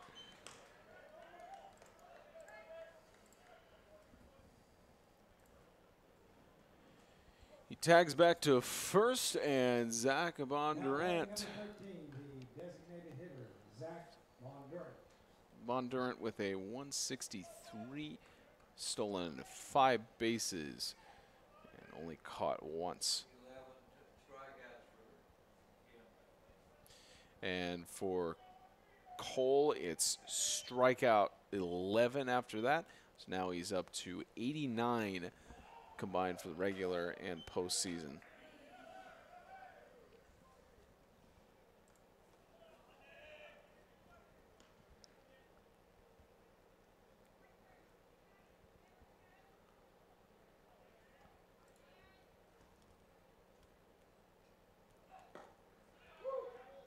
One and one.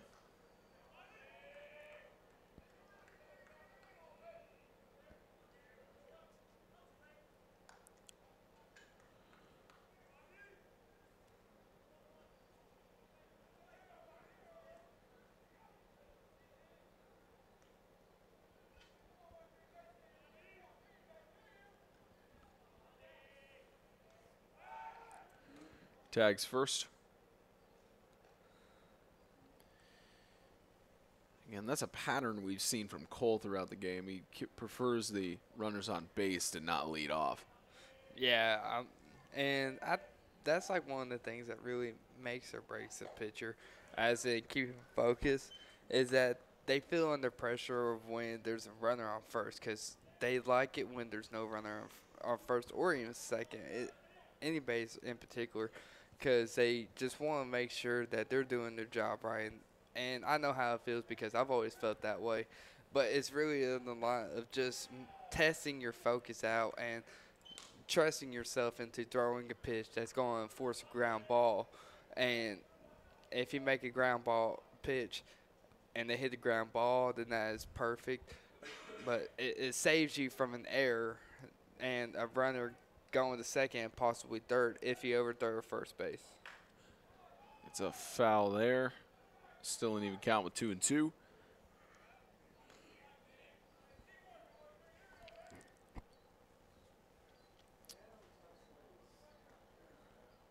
Cole has played a full 4 games thus far.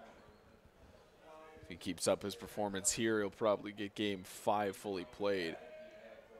But you mentioned earlier the fatigue is starting to settle in on these pitchers, especially with it as it gets into the later hours of the night.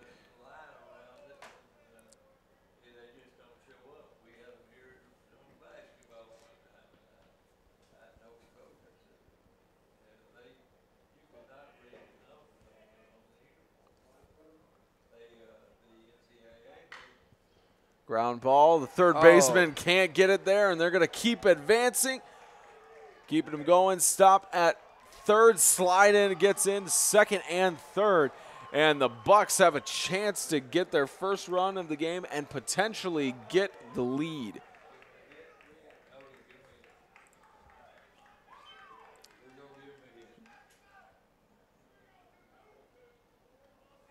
And the batter up next is going to be Don Hill. I mean, he's averaging a 186, but he does have 6 RBI. So by now he's used to getting batters in. And with 1 out, he has a great opportunity to do it with both runners in scoring position. So an easy base hit is all he needs, especially if he pulls one over to the right center gap. That's an easy 2-run score right there. He just got to be patient, wait for his pitch, and then he could drive one out there and really just become like a short-term hero for Motlow Bucs right now. Wild pitch, they're going to send one home, and first run of the game, the ball's still loose. First run of the game for the Bucs.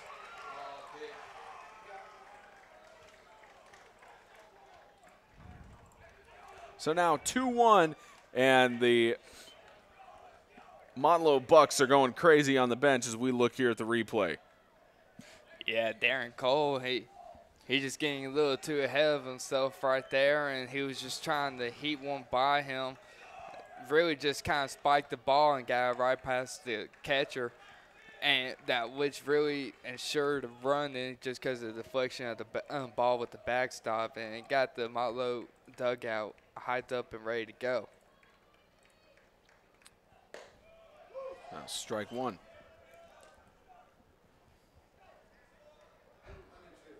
So 1-2 count after as Dalton Hill stands on home plate. Hits it out of the park, just not in the foul line. Now 1-2 count.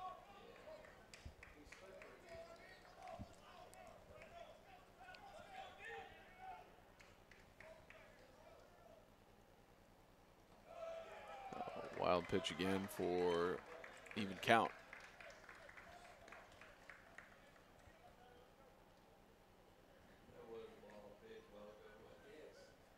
Cole is starting to get a little rattled right here. He keeps spiking his curveball, and he's had great control of it the whole night. And I guess that's just that one run scored is really getting to him. Knowing that the game is so close, he wants to throw as hard as he can, but he just needs to settle down and refocus right here. They do have a pitcher in the bullpen right now, just in case anything happens, but they really need to take care of this batter right here and focus on this batter right here, getting out, and then come back and get the next person out so they can only leave with one run. Grounder caught by the first baseman is just going to tag, decides not to tag first, and they get him out instead of sliding in, and close there but ruled out, safe on first. I'm surprised he didn't try to go for the double play there. Great play there by C.J. Clark too, not keeping his eyes off the third base runner right there, and making a great decision on throwing it back home. He could have made the double play, but it was smart enough for him. He was smart enough to throw it right back to the catcher as soon as he saw the runner on third break, which really gave him the advantage. And that was just a hard strike throw right back to the catcher, getting that easy tag. Even though they only have one runner left on first, it's better than having the runner on third in easy scoring position. So now Xavier Torres back up to the plate. The golden baseman for the Bucs. Tag back at first.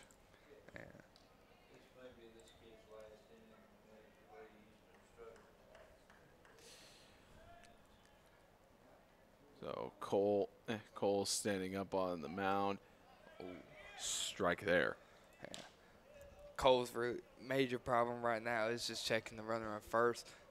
He's not going to do a lot over at first base right now. I mean, his stolen base is really low at the moment, but he just got to worry about the pitching, because if he keeps pitching like he is right now, he's going to be put out of the game here soon, especially while they got a pitcher out in the bullpen. So he really just needs to regroup and refocus on the catcher, and really just focus on the batter more importantly. So an even count. 2-1 Green Jays over the Bucs in the bottom of the sixth. And we have a pitcher warming up at the bullpen. Cole may need some relief, as a 1-2 count is being faced by Torres.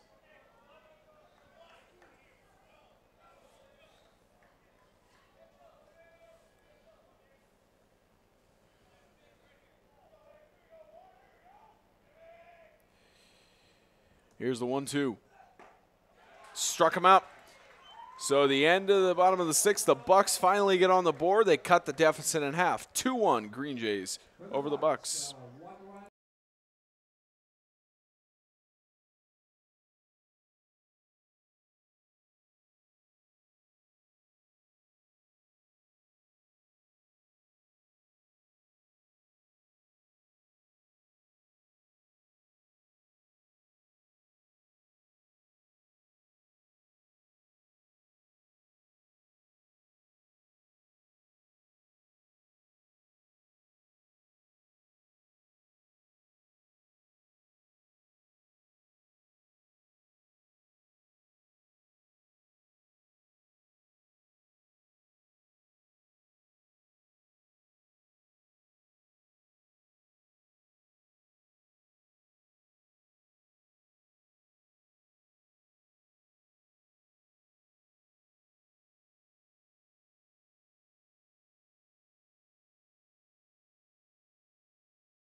Top of the seventh inning, nighttime game, first time in this tournament.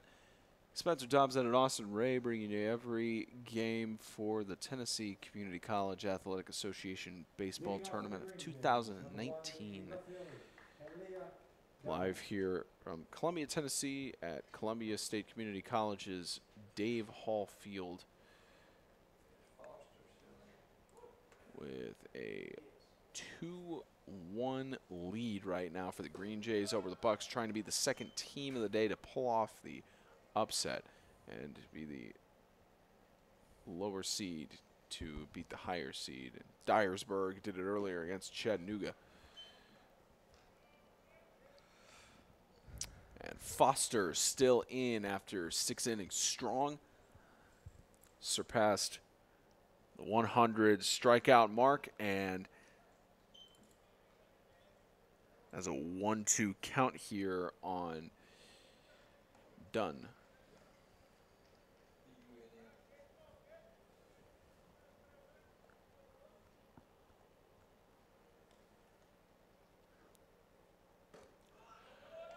Outside for an even count.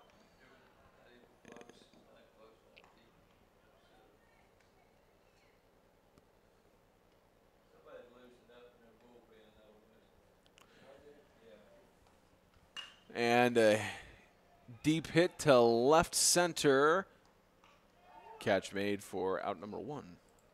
And it looks like they do have a pitcher in the bullpen for the Bucs. Probably just in case of something going wrong with Foster, because he hasn't really shown any sign of fatigue at this point. No, and a lot of the runs really haven't even been on him. Yeah, the two runs were mostly from errors from the previous innings. So you can't credit him with those. There's a hit that's going to go foul, but will the catch be made? It's out. Hospitality heard that one.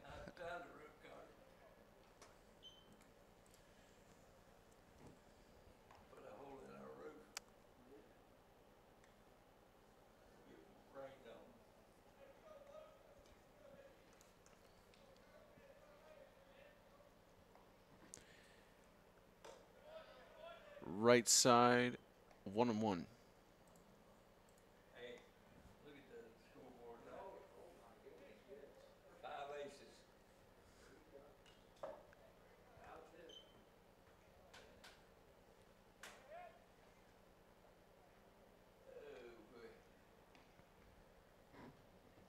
boy. 1-2. The top of the 7th.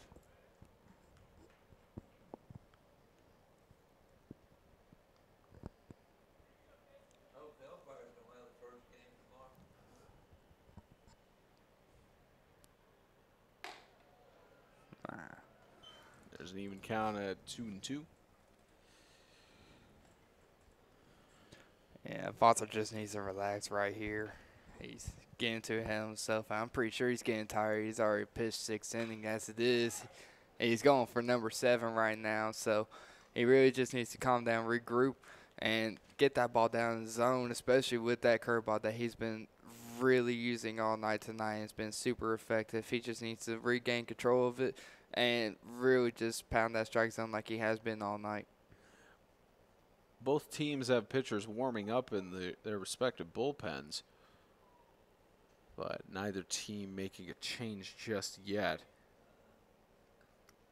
But more than likely, it's possible that we may see Cole come out before Foster. You see more hits coming against Cole. And strikeout. Strike 101.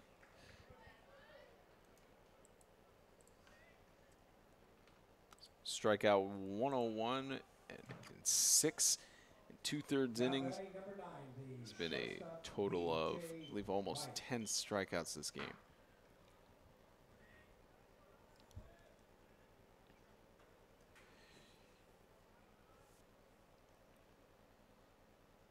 Now Nichols up to bat and fouls it out.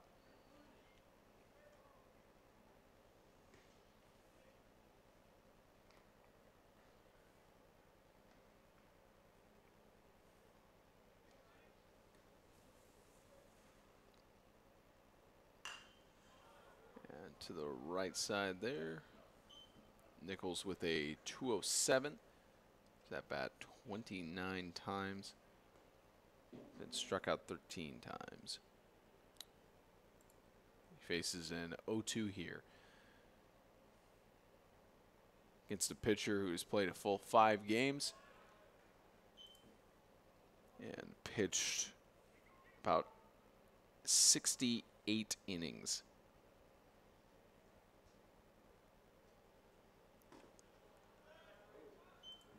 Two and two.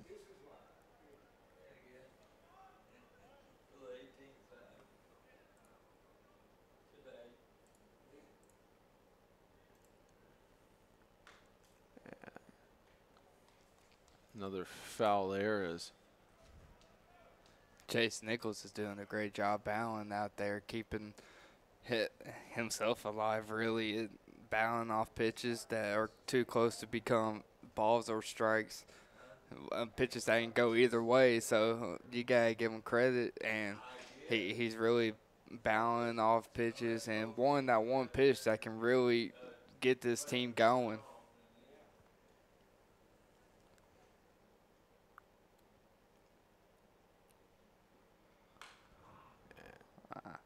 It's there off the mesh.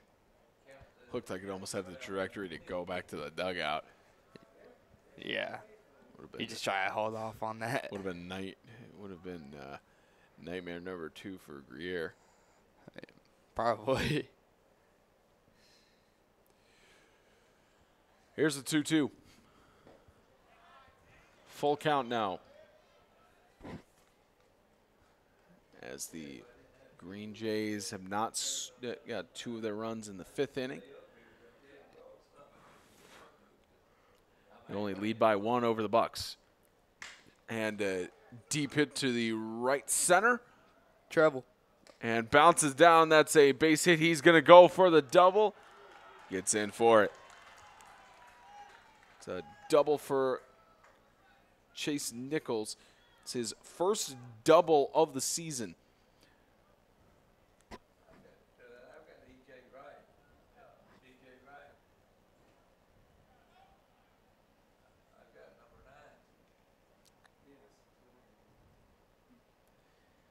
Correction, that was DJ Wright up to bat. That's his 20th double of the season. And likely we are to have a pitching change here, but a quick meeting in. So we will see what this results in.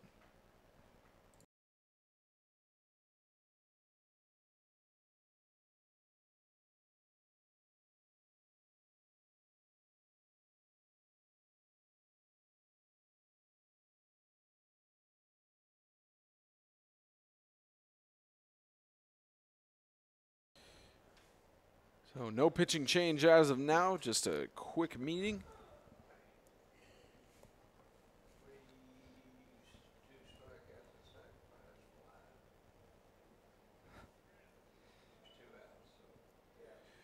Two outs in the top of the 7th. So here is Reeves, 308 average.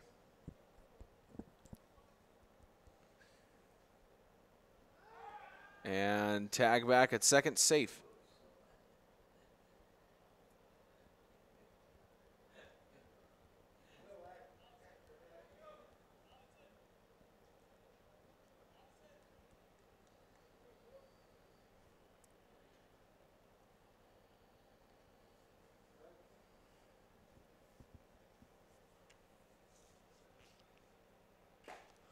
Swing and a miss.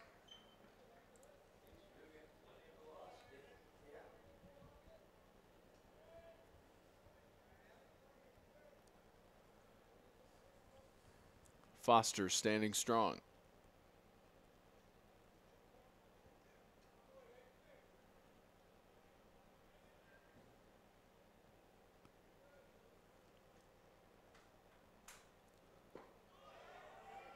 One and one. Ooh. It's close there, rule the ball. Foster's not happy with that call right there.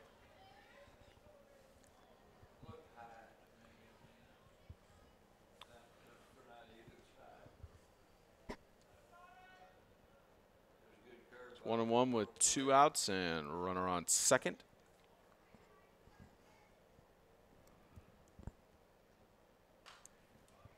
Foul there for 1-2. Now, Reeves has had 4 doubles, 2 triples, and 2 home runs on the season.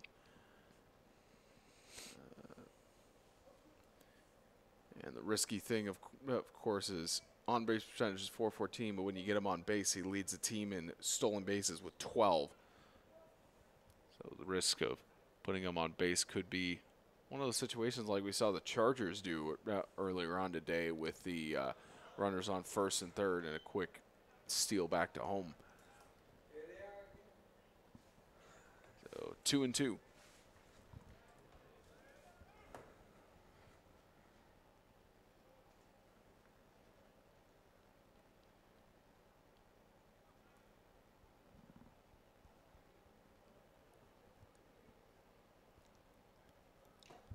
Swing and struck him out. 7th inning stretch time as it's 2-1 Green Jays over the Bucs. What do you got, Austin? Well, for our YouTube channel, we always like to ask viewers if they want to give a shout out during the games, and we always give out those shout outs during the 7th inning stretch. Tonight, we only got one real shout out, and that's from John Yells. He wants to give a shout out to his dog Diesel. He's listening to the game out in his doghouse, and he says, "Go Bucs." The other shout outs that we got right now is from Rhonda Clark, and she just says, "Let's go Jays." Stephanie Music as well also just says, "Let's go Bucs." So there's our shout-outs for today. Every time you tune in, you can always give out a shout-out, and we can always say them out loud during the 7th inning stretch. You can always say something about a player or one of your kids, or you can just say something about yourself. It doesn't matter. We'll put it on there for you. 2019 Tennessee Community College Athletic Association Baseball Tournament is sponsored by Hampton by Hilton, Alpha Graphics of Franklin, Fairfield by Marriott, and Lister Hill Credit Union.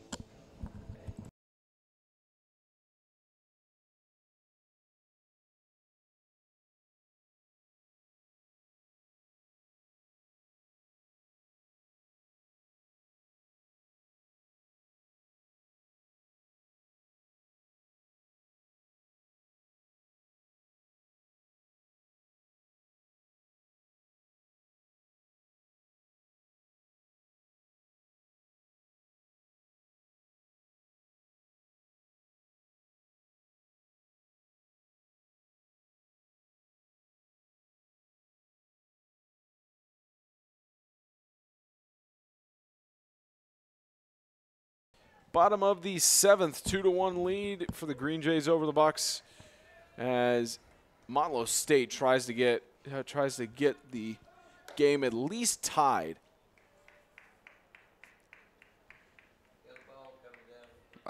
And pitch not counting there. There was a ball coming all the way from the dugout, ran onto the field. Could blame that on the Green Jays dugout for that one. That was from the bullpen. Excuse me, the bullpen a little bit more distant than the dugout. Which is a great throw.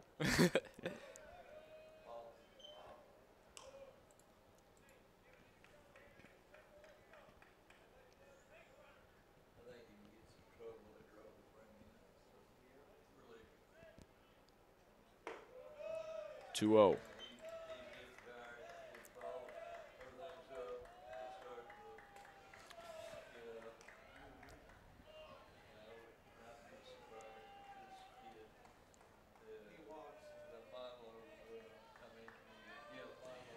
Cole still on the mound after 6 innings.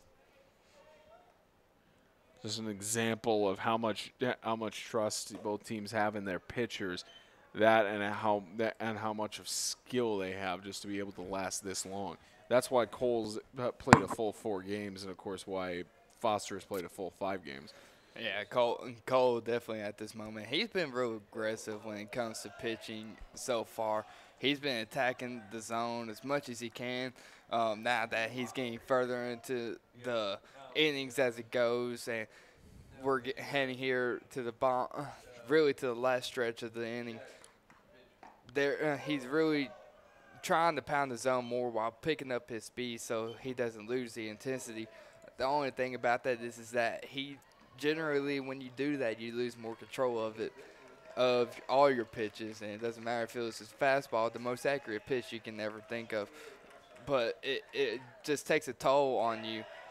And then you eventually ended up getting walks, and you can already tell by Cole's expression that he's not happy about it, and that's going to have an effect on him throughout the rest of this inning at the very least.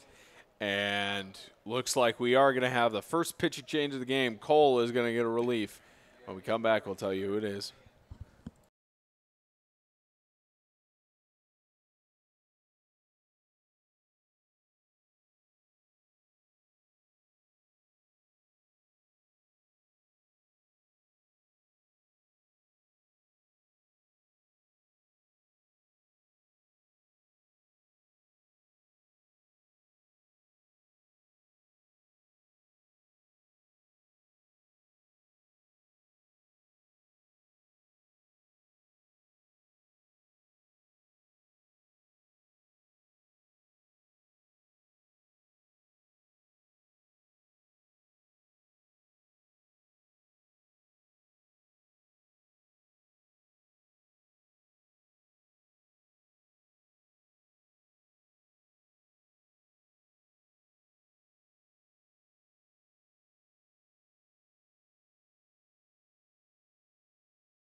So Trevor Mace takes up the mound now, 3.21 ERA with 19 strikeouts and 8 walks, a total of 11 appearances. He's pitched an exact 14 innings.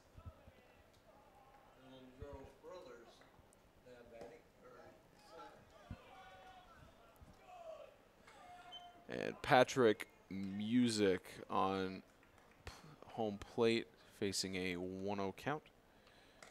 Bottom of the 7th, trying to get the Bucs at least tied here.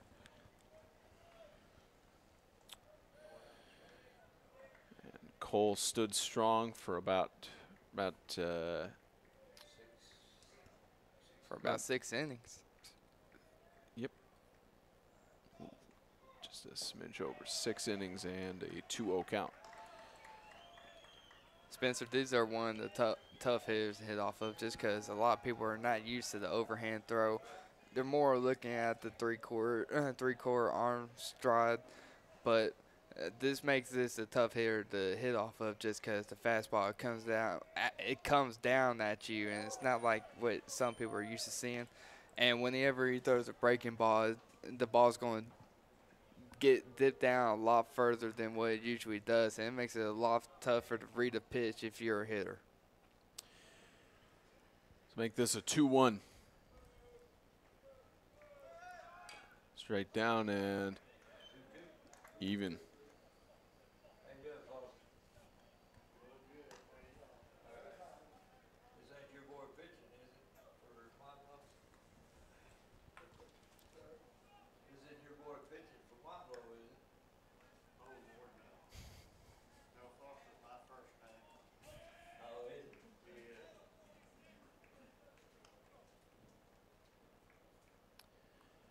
So here's the 2-2. Make that a full count now.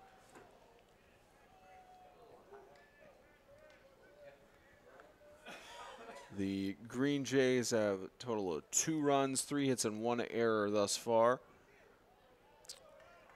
Bucs with 1 run, 2 hits, and 2 errors. So now full count. That's a walk. So Patrick Music walk number 27.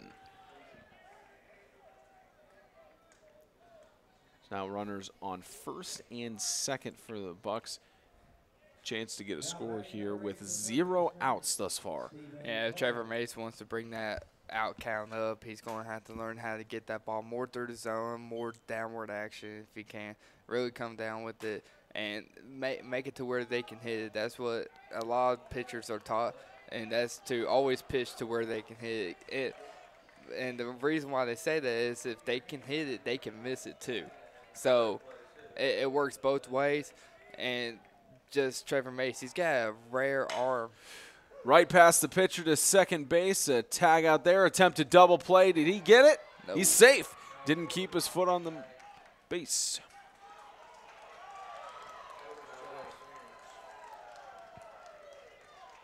So make that out number 1 for the inning. And safe on first and third. Unless the call for an interference, so it's 2 outs there. Wow, tough break there by Motlow. Jackson got the double play they were looking for, but not the way that they planned it.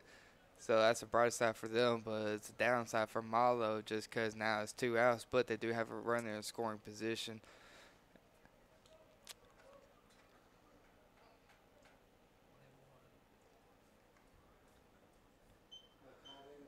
The best part about that run being scoring position is the person batting right now. That's Sam Storr with 10 doubles and 10 home runs right now.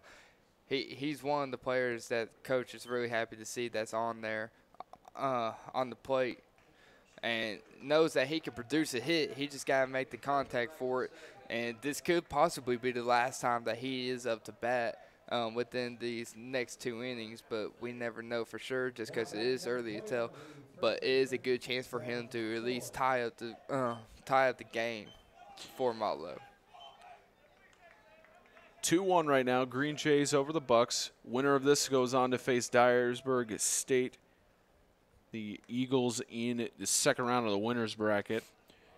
The loser will have a matchup tomorrow against the Chattanooga State Tigers.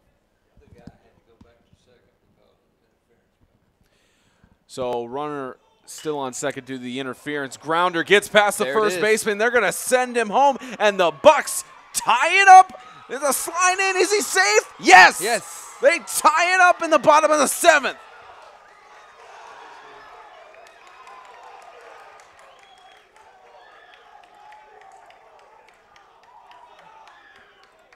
You talk about a close call at home plate. There's one example there.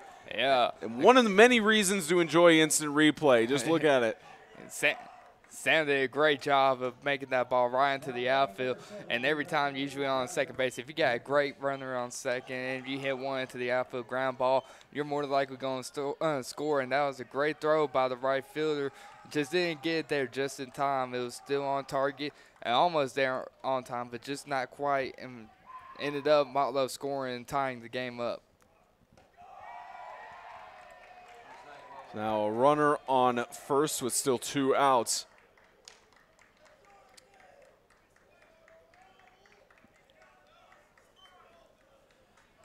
And right now up to bat is Gunnar Ricketts, 7, who's 324 average, has him at 1-1.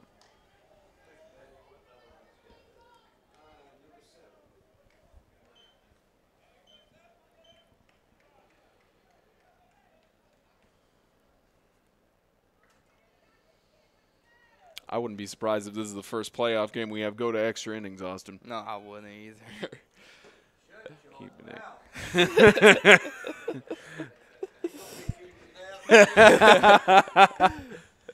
Bobby, you ready to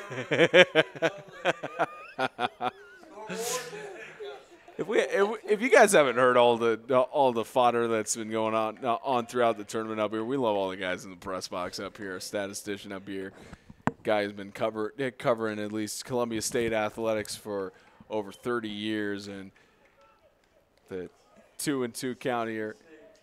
To make that covering for about 66 years. Way Yeah, over he 30 started back years. at 66.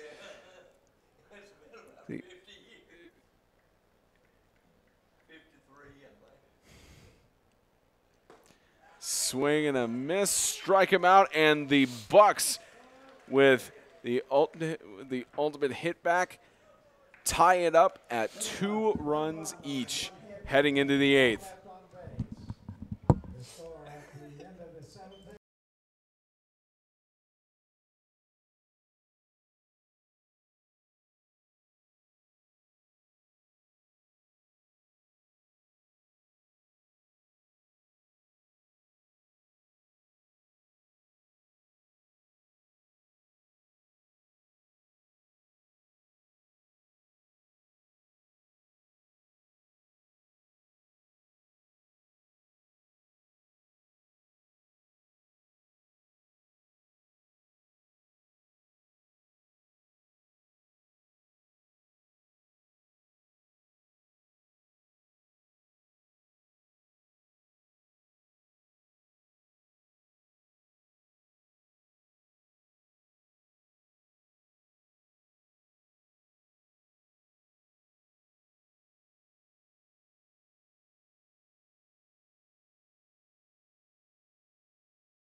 So pitching change finally for the Bucs. Foster gets a rest after 7 innings. They've got Chase Dixon on the mound with a 2.65 ERA, 44 strikeouts, and 11 walks. And his first pitch is a hit to the right side. It's heading over. It is Gone! home run, and the Green Jays take back the lead. C.J. Clark again for the 2nd time this postseason. Second time, he was the first home run in yesterday's wild card, and now a home run to give the Green Jays back the lead. And that's exactly why ball players call it the Oppo Taco, too. Just look at the trajectory on that one. I know.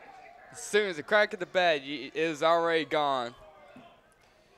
So now 3-2, the Green Jays.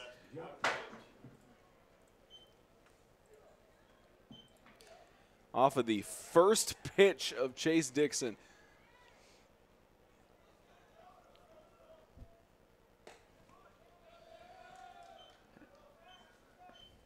Now Derek Junker steps back up.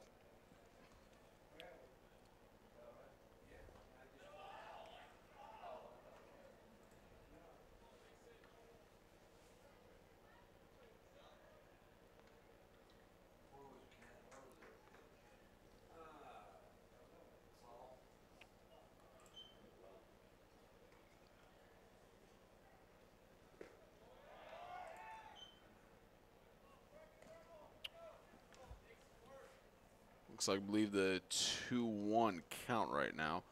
Haven't gotten any signals from the umpire yet. Looks like a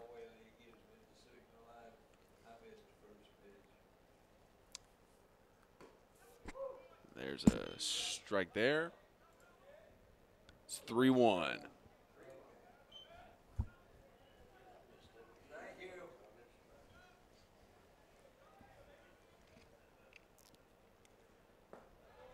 And they walk Junker, who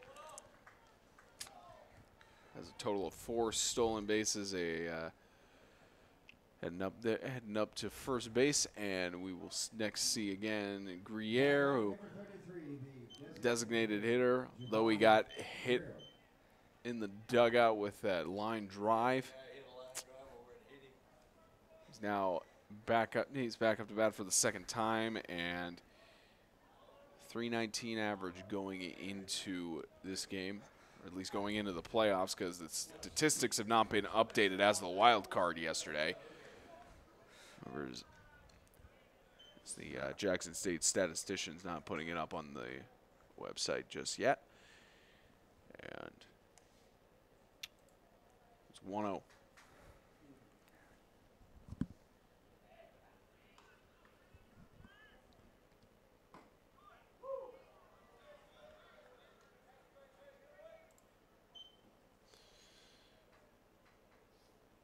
So that's home run number 3 from earlier that Chase Dixon has allowed when he's been pitching.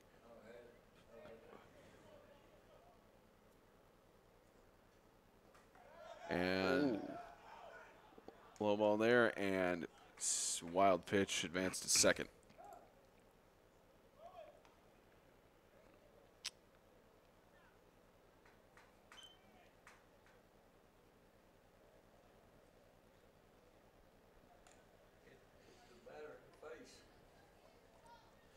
One of those unlucky deflections that come back up to the face of Gruyere. We've been seeing a lot of those tonight, haven't we? One actually, that's the second one that actually hit Greer too. He's already gotten hit by a line drive in the dugout off of a foul ball, and a couple of happened to our catchers in the last game too. Yeah, there was a. I believe it was the catcher for Chattanooga State who got hit in the face mask with the baseball. 3-1. Outside, and they walk Gruyere. Now runner on first and second as Montlow has no outs yet. And Dixon just needs to calm himself down. I mean, I know he's still shaking up from that home run on the first pitch by C.J. Clark. But now it's time where he's got to resettle and regroup himself just so that he can at least get a double play at the very least. So he has an opportunity to get out of the inning and let his teammates do the job of hitting and scoring their own runs. Quick visit to the mound.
Coleman Fleming coming up, likely to be the closing pitcher for the Bucs. A 4.19 ERA. You got 15 strikeouts and 10 walks. He's allowed 18 hits in the 19 innings he's pitched, so essentially 1 hit per inning.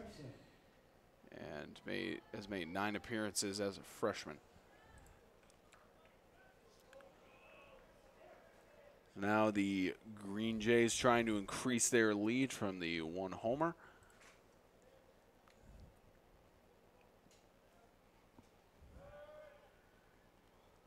Tag back on first and second.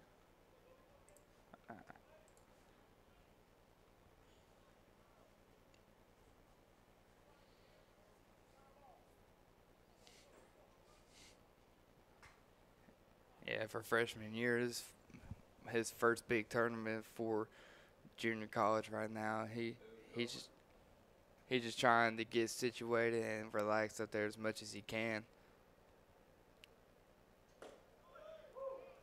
Strike 1.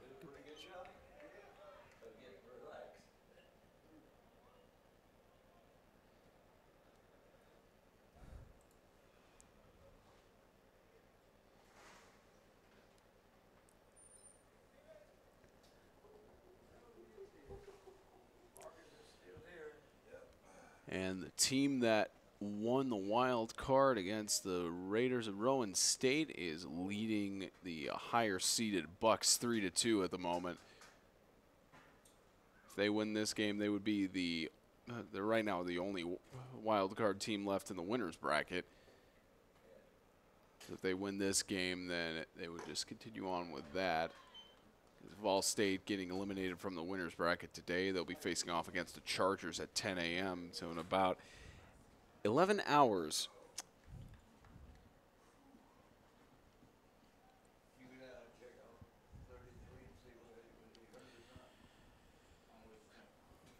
Simpson up to bat. 1-1.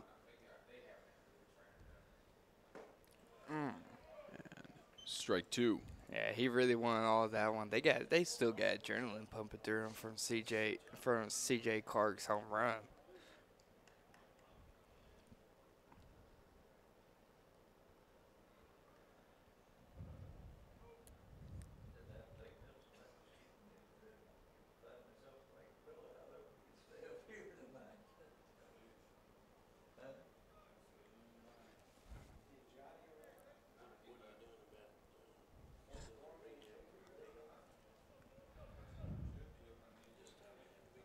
Here's the 1-2.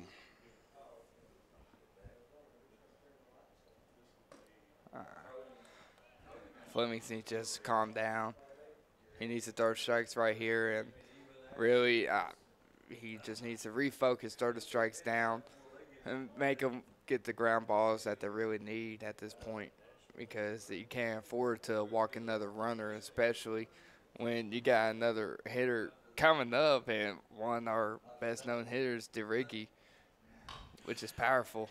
Grounder picked up by the third baseman. Attempt to go at first and out there, but runners on second and third. Yeah, this is a big spot for DeRiggy right now, especially from last night when we watched him. I mean, he hit a clutch double the other night with his alongside with his other teammates batting around with them, and ended up winning that shutout game 8-0. So he's a big factor in this right now, especially with both runners in scoring position and already the lead in the adrenaline to keep them going. And DeRiggy earlier, who struck out when he was facing up against Foster. Trying not to get a strikeout here against Fleming. And intentional walk.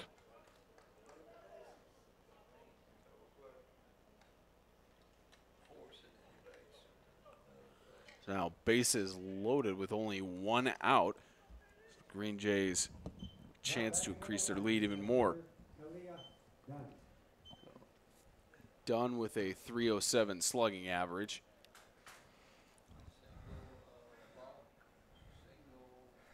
I'm pretty sure the reason why they want to intentionally walk the Riggy is because Dunn does have the highest, one of the higher strikeouts so far from his teammates, and he has 57 strikeouts. So it's really more of an advantage for the pitcher than it is for the fielder, just because he's not that capable of. I don't want to say capable, but he's not as consistent of hitting the base hits or at least getting the bats on the ball. So he's more prone to be struck out. So that's why they intentionally walk the Riggy and put up Dunn. That's where his 234 average comes from, especially leads his team in strikeouts. But gets a base hit past the shortstop and another run for the Green Jays. And those stats didn't even matter for Dunn right there with the 57 strikeouts. He just added another hit and another RBI to his stats, make that 7 RBIs for him this season. Yeah, perfect hit right by the shortstop, even though he tried to make a diving play. It was perfectly there, hard hit ground ball, is able to score 1. So still 1 out and the bases loaded. Now Kaufman steps up. He's only had 1 double and 9 RBIs out of 62 at-bats.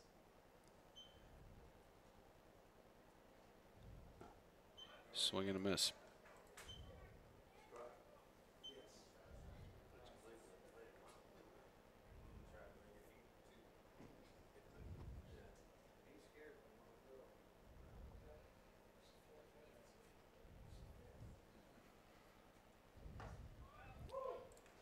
Oh, and 2.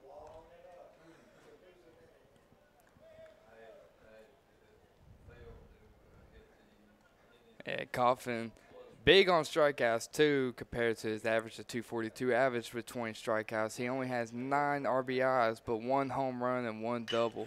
And there's a hit to center field, and another run for the Green Jays. Bases stay loaded. Make that number 10 for Kaufman right there. Just the Green Jays continue to stack up the score and looking more and more like they're going to have a date with the Eagles tomorrow. Sir, and just a great hit up the middle right there towards center field. And a smart choice there by third base coach to keep the Riggy on third. But now you got a big hitter, just as DJ Wright's coming over here with 48 RBIs and a low strikeout rate. He's someone that Jackson really wants up there at this point, especially with 11 home runs and the 19 doubles that he already has coming into this postseason too. And DJ Wright just behind his teammate CJ Clark in home runs, but behind him in the regular season and now behind him by 3. Faces an 0-2 count. He's only been struck out 17 times in the regular season. Here's the 0-2. Swing and struck him out. Let's make that 2 outs now for the Green Jays. Yeah, right there. Was not happy at all, and he was just trying to keep himself from just hitting the bat on the ground. Now Reeves back up. Now they're getting back to their top of the order, trying to get in with these extra base hits and their fastest players coming in right now. They've still got the bases loaded.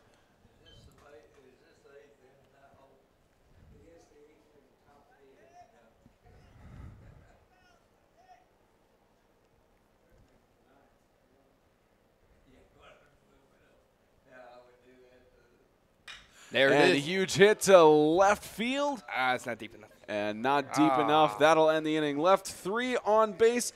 5-2. Second home run of the playoffs from CJ Clark. And the Bucs have yet to respond.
5-2 Green Jays over the Bucs. A trip to the second round against the Dyersburg Eagles on the line. Bottom of the 8th, and the Bucs 3 runs down, trying to make it back.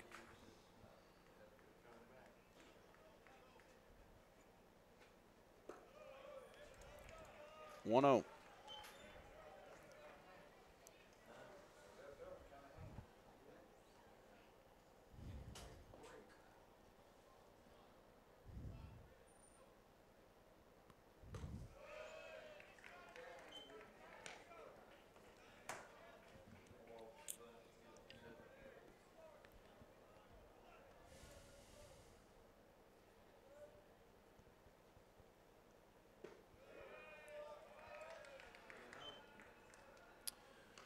There is Tothan Matthews for the 3-0 count.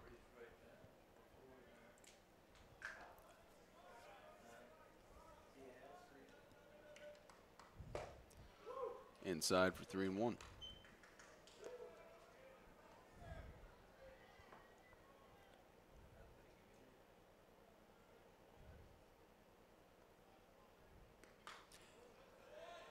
Full count.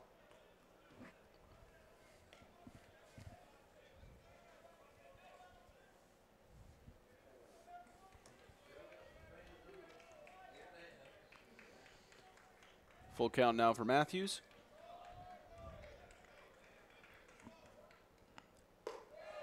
It's outside for the walk.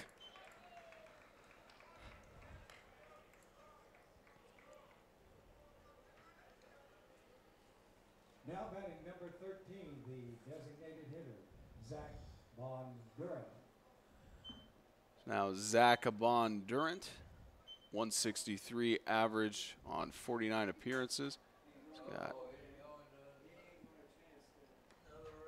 But we got another relief pitcher coming in for the Green Jays.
Relief pitcher is Blankenship for the Green Jays. 3.45 ERA, had 34 strikeouts and 9 walks in 17 appearances as a sophomore. That's strike one.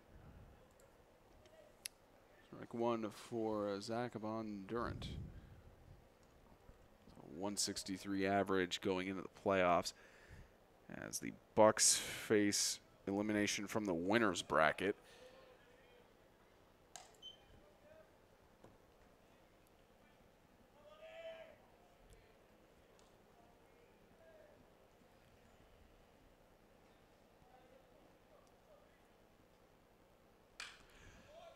So, pop out above the mesh.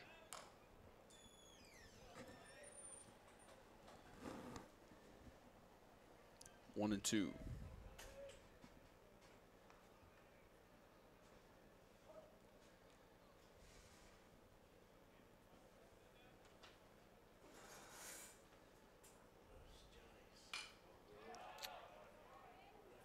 Great way to keep battling right there for Bondurant. It's been pretty effective so far, just reaching out and just barely hitting it just so you can be able to keep yourself alive and try and get the base hit, especially for Marlowe State when they're down by 3 already. They just got to figure out a way to keep going on bases before the 9th inning just to say that they could be up top in the lead and have a comfortable way for it.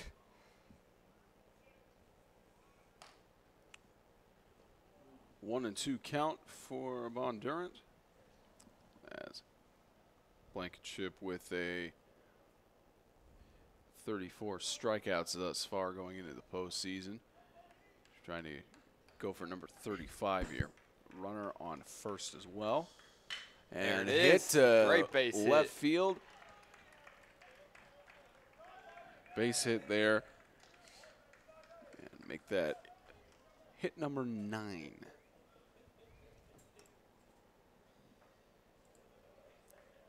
Now batting number 22, the right fielder, Dalton Hill. Here's Dalton Hill, 186 average. And courtesy runner from K. Giles going up there and running from Bondurant.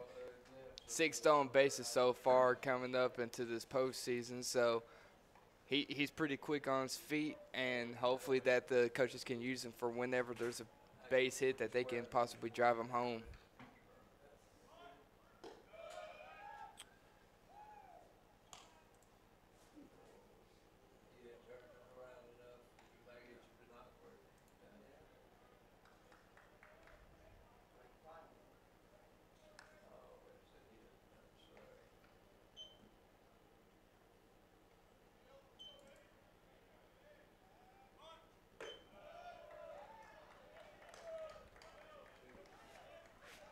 Should be 2-0 right now.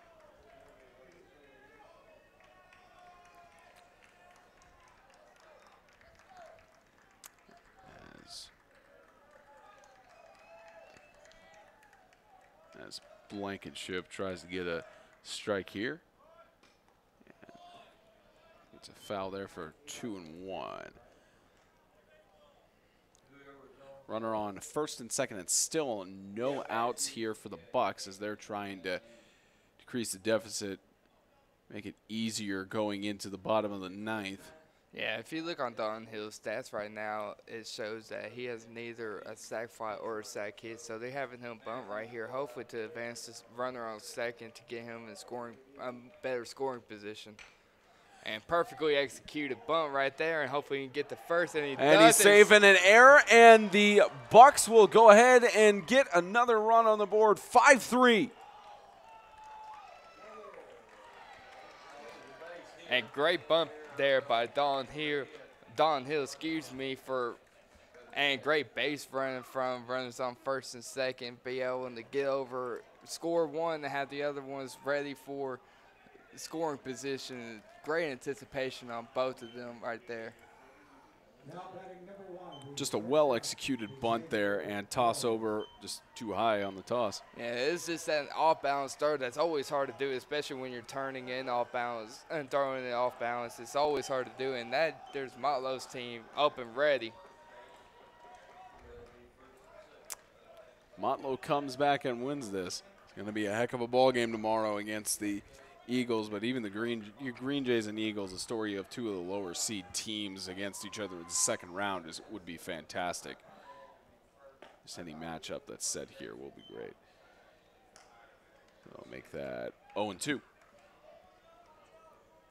Yeah, especially if Green Jays win this. I mean, it's going to be more of an underdog story for the Green Jays, starting off in the wild card and then starting to work their way up and start winning in the winners bracket.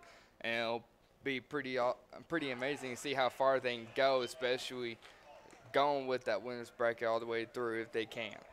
Torres striking out. Gets the first out of the inning for the Bucs, but still runners on second and third. Sanders.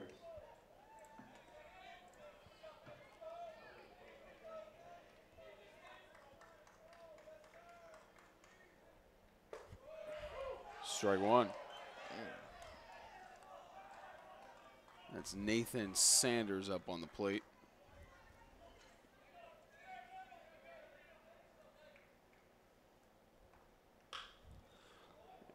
Right side for the foul, 0-2. He did the right thing of pulling it. It's just the fact that he did it just a little bit too early. But at the same time, if he would have done it a little bit later, he was at risk of popping up and getting himself out. So 321 average. Been struck out 37 times, but grounds it to second base and out at first, but another run. And make that 5-4 for Motlow.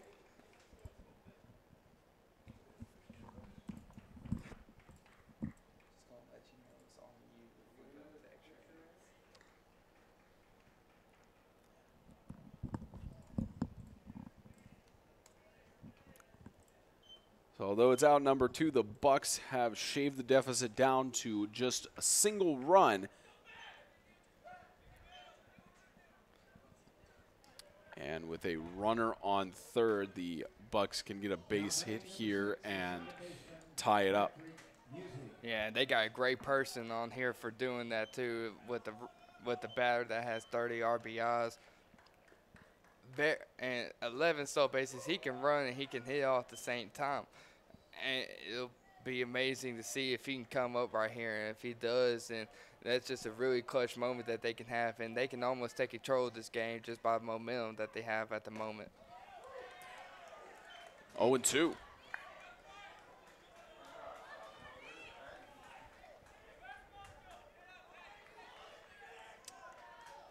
Music trying to get the score tied up with the Green Jays.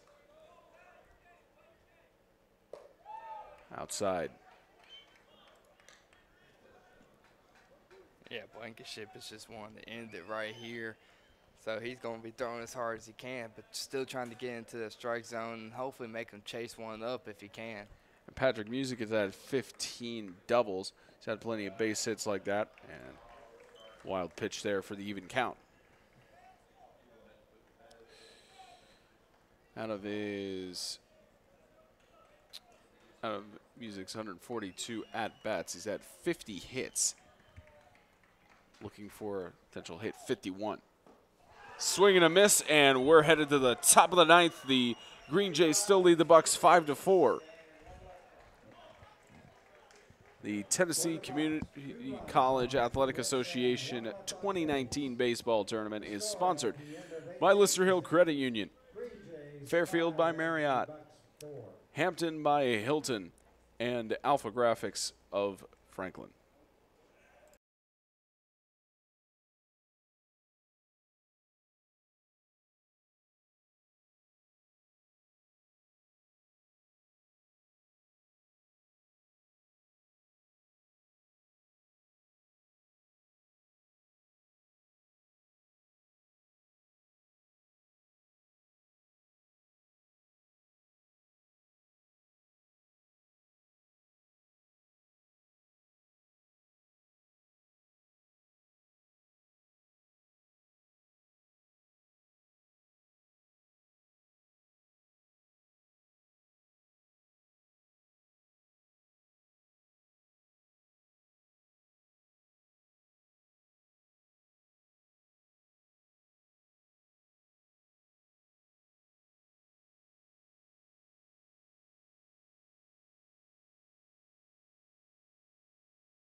Top of the ninth, 5-4. The Green Jays leading over the Bucs here in the final game of the winners bracket first round. So you look at the box. You look at the box score. The Green Jays started things off in the 5th inning with 2 runs. As Gruyere faces the 1-0. Green Jays got it started off with 2 runs in the top of the 5th, and then bottom of the 6th, the Bucs managed to get a run there. And then another run to tie it up in the bottom of the 7th at 2. The Green Jays responded with 3 runs, including the home run by C.J. Clark at the first pitch of the 8th inning. Got 3 runs there to make the lead 5-2, and 2 runs in the last half inning. Yeah. Make it within 1 run. This is C.J. Clark right here, the person that hit the home run the last inning, got all of the Green Jays fired up, and he's looking to do it again. He swung at 2 big curveballs like he wanted to hit those out too, and got lucky off of that ball, called ball right there. So he's looking for another pitch that he can drive and hopefully get the Green Jays motivated to keep hitting it around again like they did last inning. 2-2. And high up for the full count.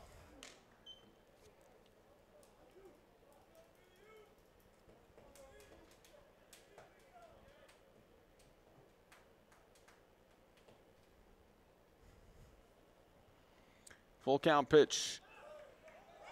And they walk him.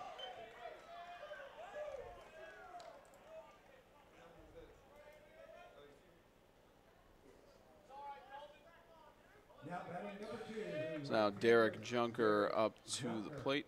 He's 45 hits on 149 at-bats. He's got 4 home runs, 8 doubles, and 3 triples. The Green Jays trying to increase their lead. Make it easier than 1 run for the Bucs to tie it, 2 runs to win it in the bottom of the 9th.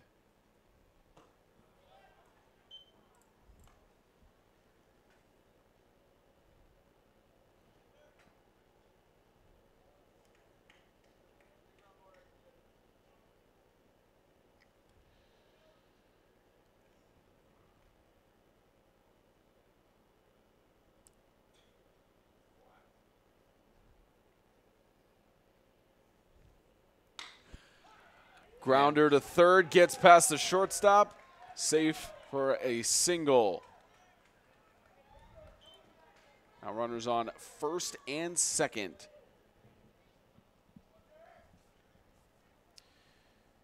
And who better to come up than their designated hitter at this time, Yvonne Gruyere. Now batting number 32. Yeah, he's been really good this whole game tonight. Really, he's coming into the postseason with 41 RBI, 7 home runs, and 10 doubles. It's going to be amazing to see what he's going to do here if he does something here. Hopefully, he gets one through the gap and has 2 of the Green Jays score. You got 2 fast runners on first and second, so hopefully that Gruyere can. Able to put one in the gap, with a just grounder, like gets that. past the third baseman, and just like that, the Green Jays have another run as it's back at home.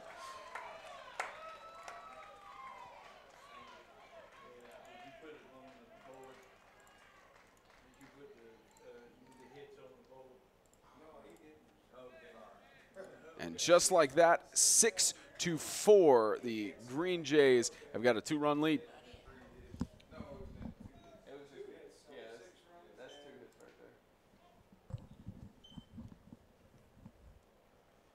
Yeah, I mean, that was a perfectly placed ball right there, right between third and short. Just out of the reach of the third baseman, and great hustle by C.J. Clark right there. Just a score, and with that head first slide, make sure that the Green Jays are there up front.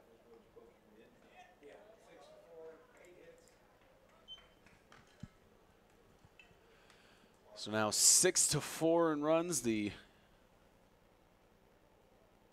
Green Jays are looking at becoming the second team to pull off an upset in this tournament.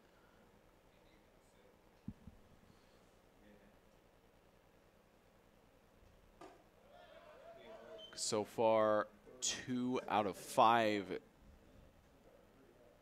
Excuse me, only 1 out of 5 teams have one being the lower seed. The only team winning was earlier the Eagles of Dyersburg over the Tigers of Chattanooga.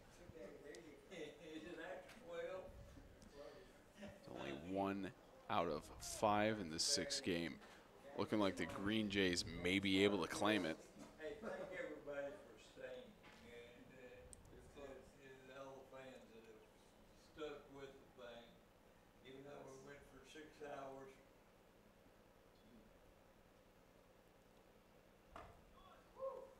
One and one.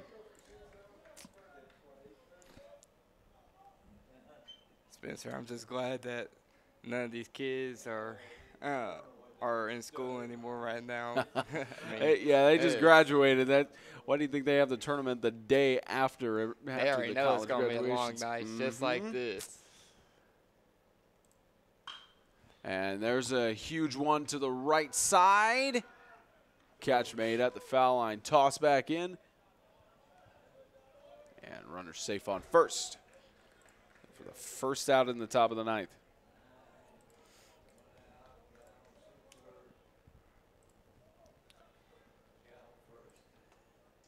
Now batting number 21, the third baseman, Alex DeRiggi.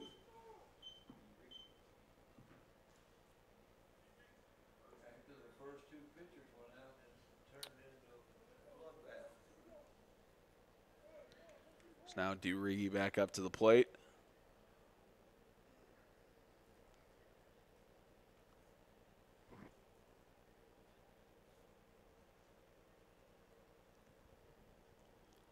Runners on first and third.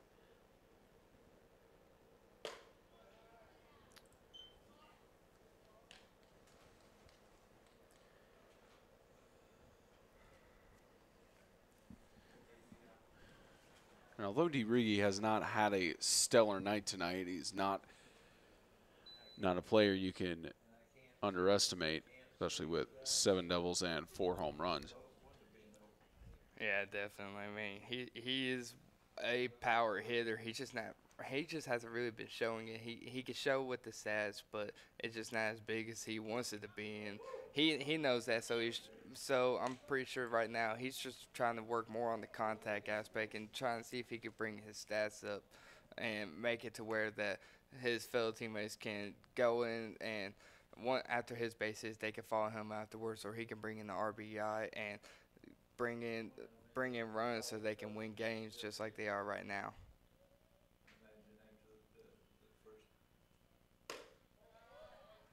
2-1.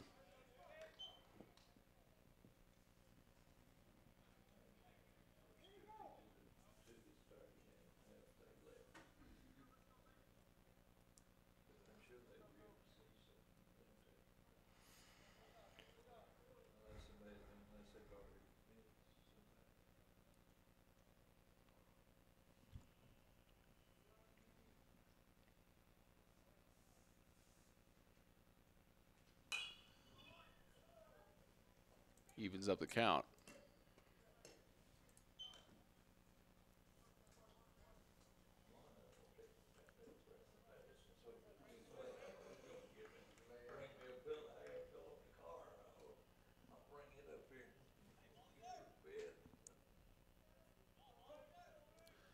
About 15 minutes short of midnight here in Columbia.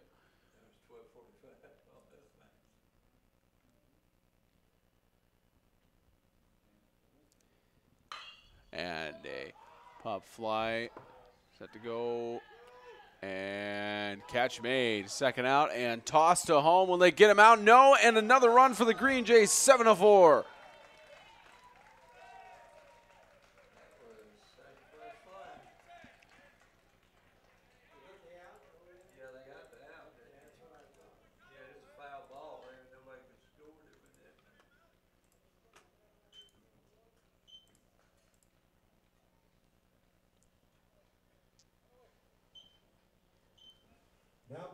1, the left fielder, Kalia Dunn.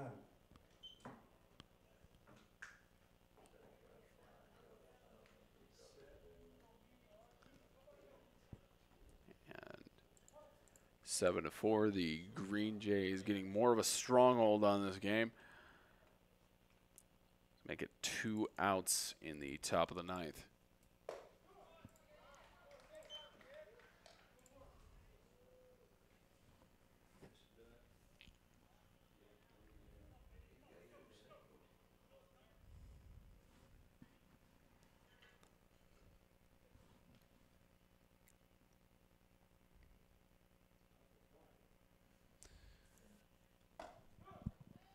Swing and a miss for 0-2.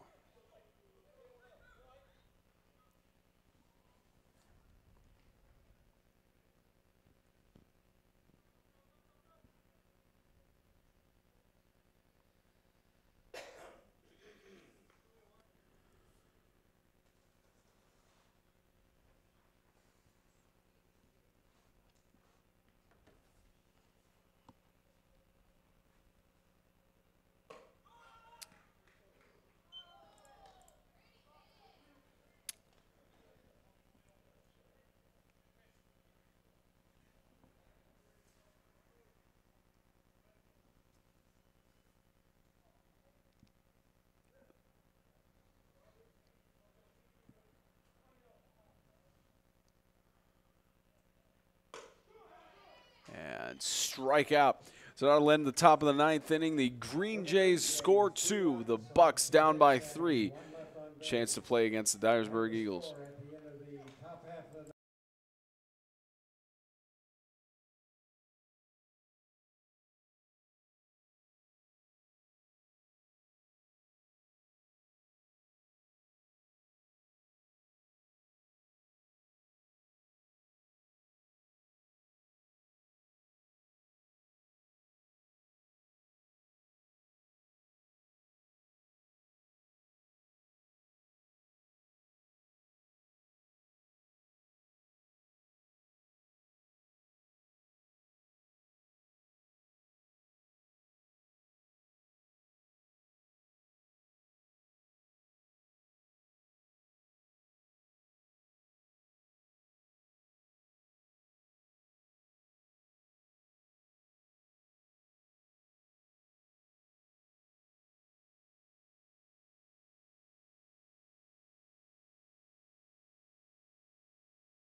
So Blankenship takes the mound for what looks like the final half inning of the game.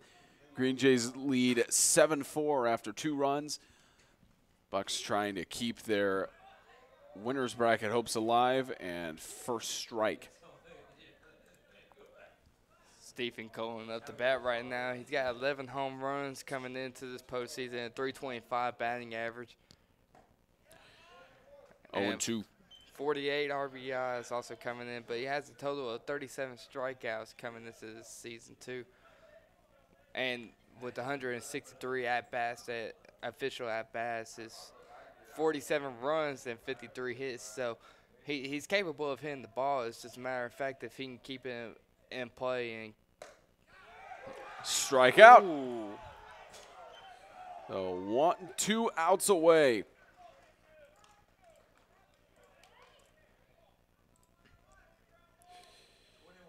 now batting number 21, the first baseman, Sam Storer. And Sam Storr back up to the plate and coming into the playoffs at 373 average. There's a pop-up. Shortstop right there. Shortstop right under it. Oh, it's and falls but gets it 1 out away. It was flown.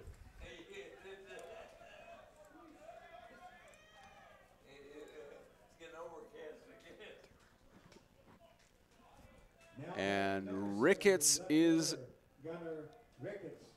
the man that the Bucs are putting all their faith in right now. 2 outs in the bottom of the 9th. Nobody on base. 7-4. Winner moves on to face off against the Eagles tomorrow night. The loser faces off against the Chattanooga State Tigers. Excuse me, Cleveland State Tigers, or Cleveland State Cougars. And there's a hit to right field. It is fouled.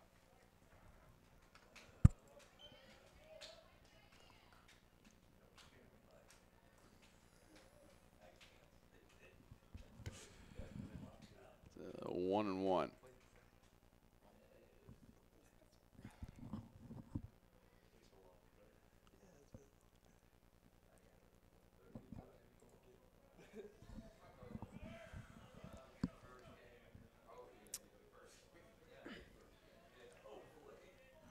Winner moves on tomorrow night for Dyersburg. Loser faces off against Cleveland State tomorrow at 1.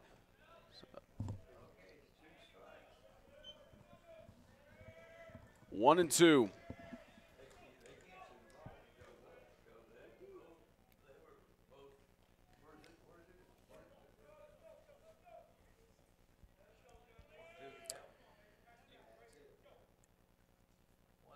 Here's the 1-2 count. And the Bucs have fallen. The Green Jays pull off the upset and have a date with the Eagles. 7-4. 4 runs, 5 hits, and 2 errors. We thank you very much for your attendance, and please have a safe journey home. 7-4, the final.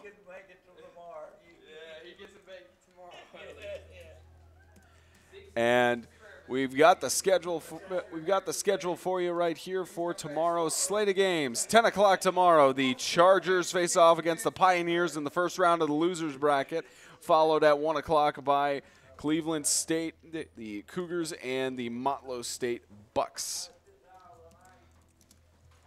And then following that later on in the day at 4:30, the Chattanooga State Tigers face off against the Walters State Senators in the second round of the winners bracket, and at 7:30, it's Dyersburg State colliding with the Jackson State Green Jays. Just filling out the finalize of the bracket here. So we will be covering all of those tomorrow.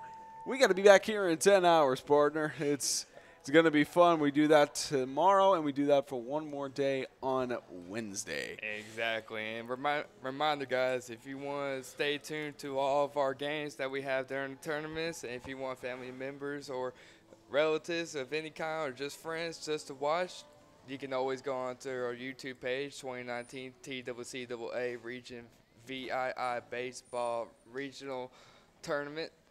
And we will always have games going on during the tournaments from first pitch all the way to the very last hour of the day like we have tonight. On behalf of Austin Ray, this is Spencer Thompson signing off for the night. We'll see you guys at 10 o'clock tomorrow morning for the Chargers and the Pioneers.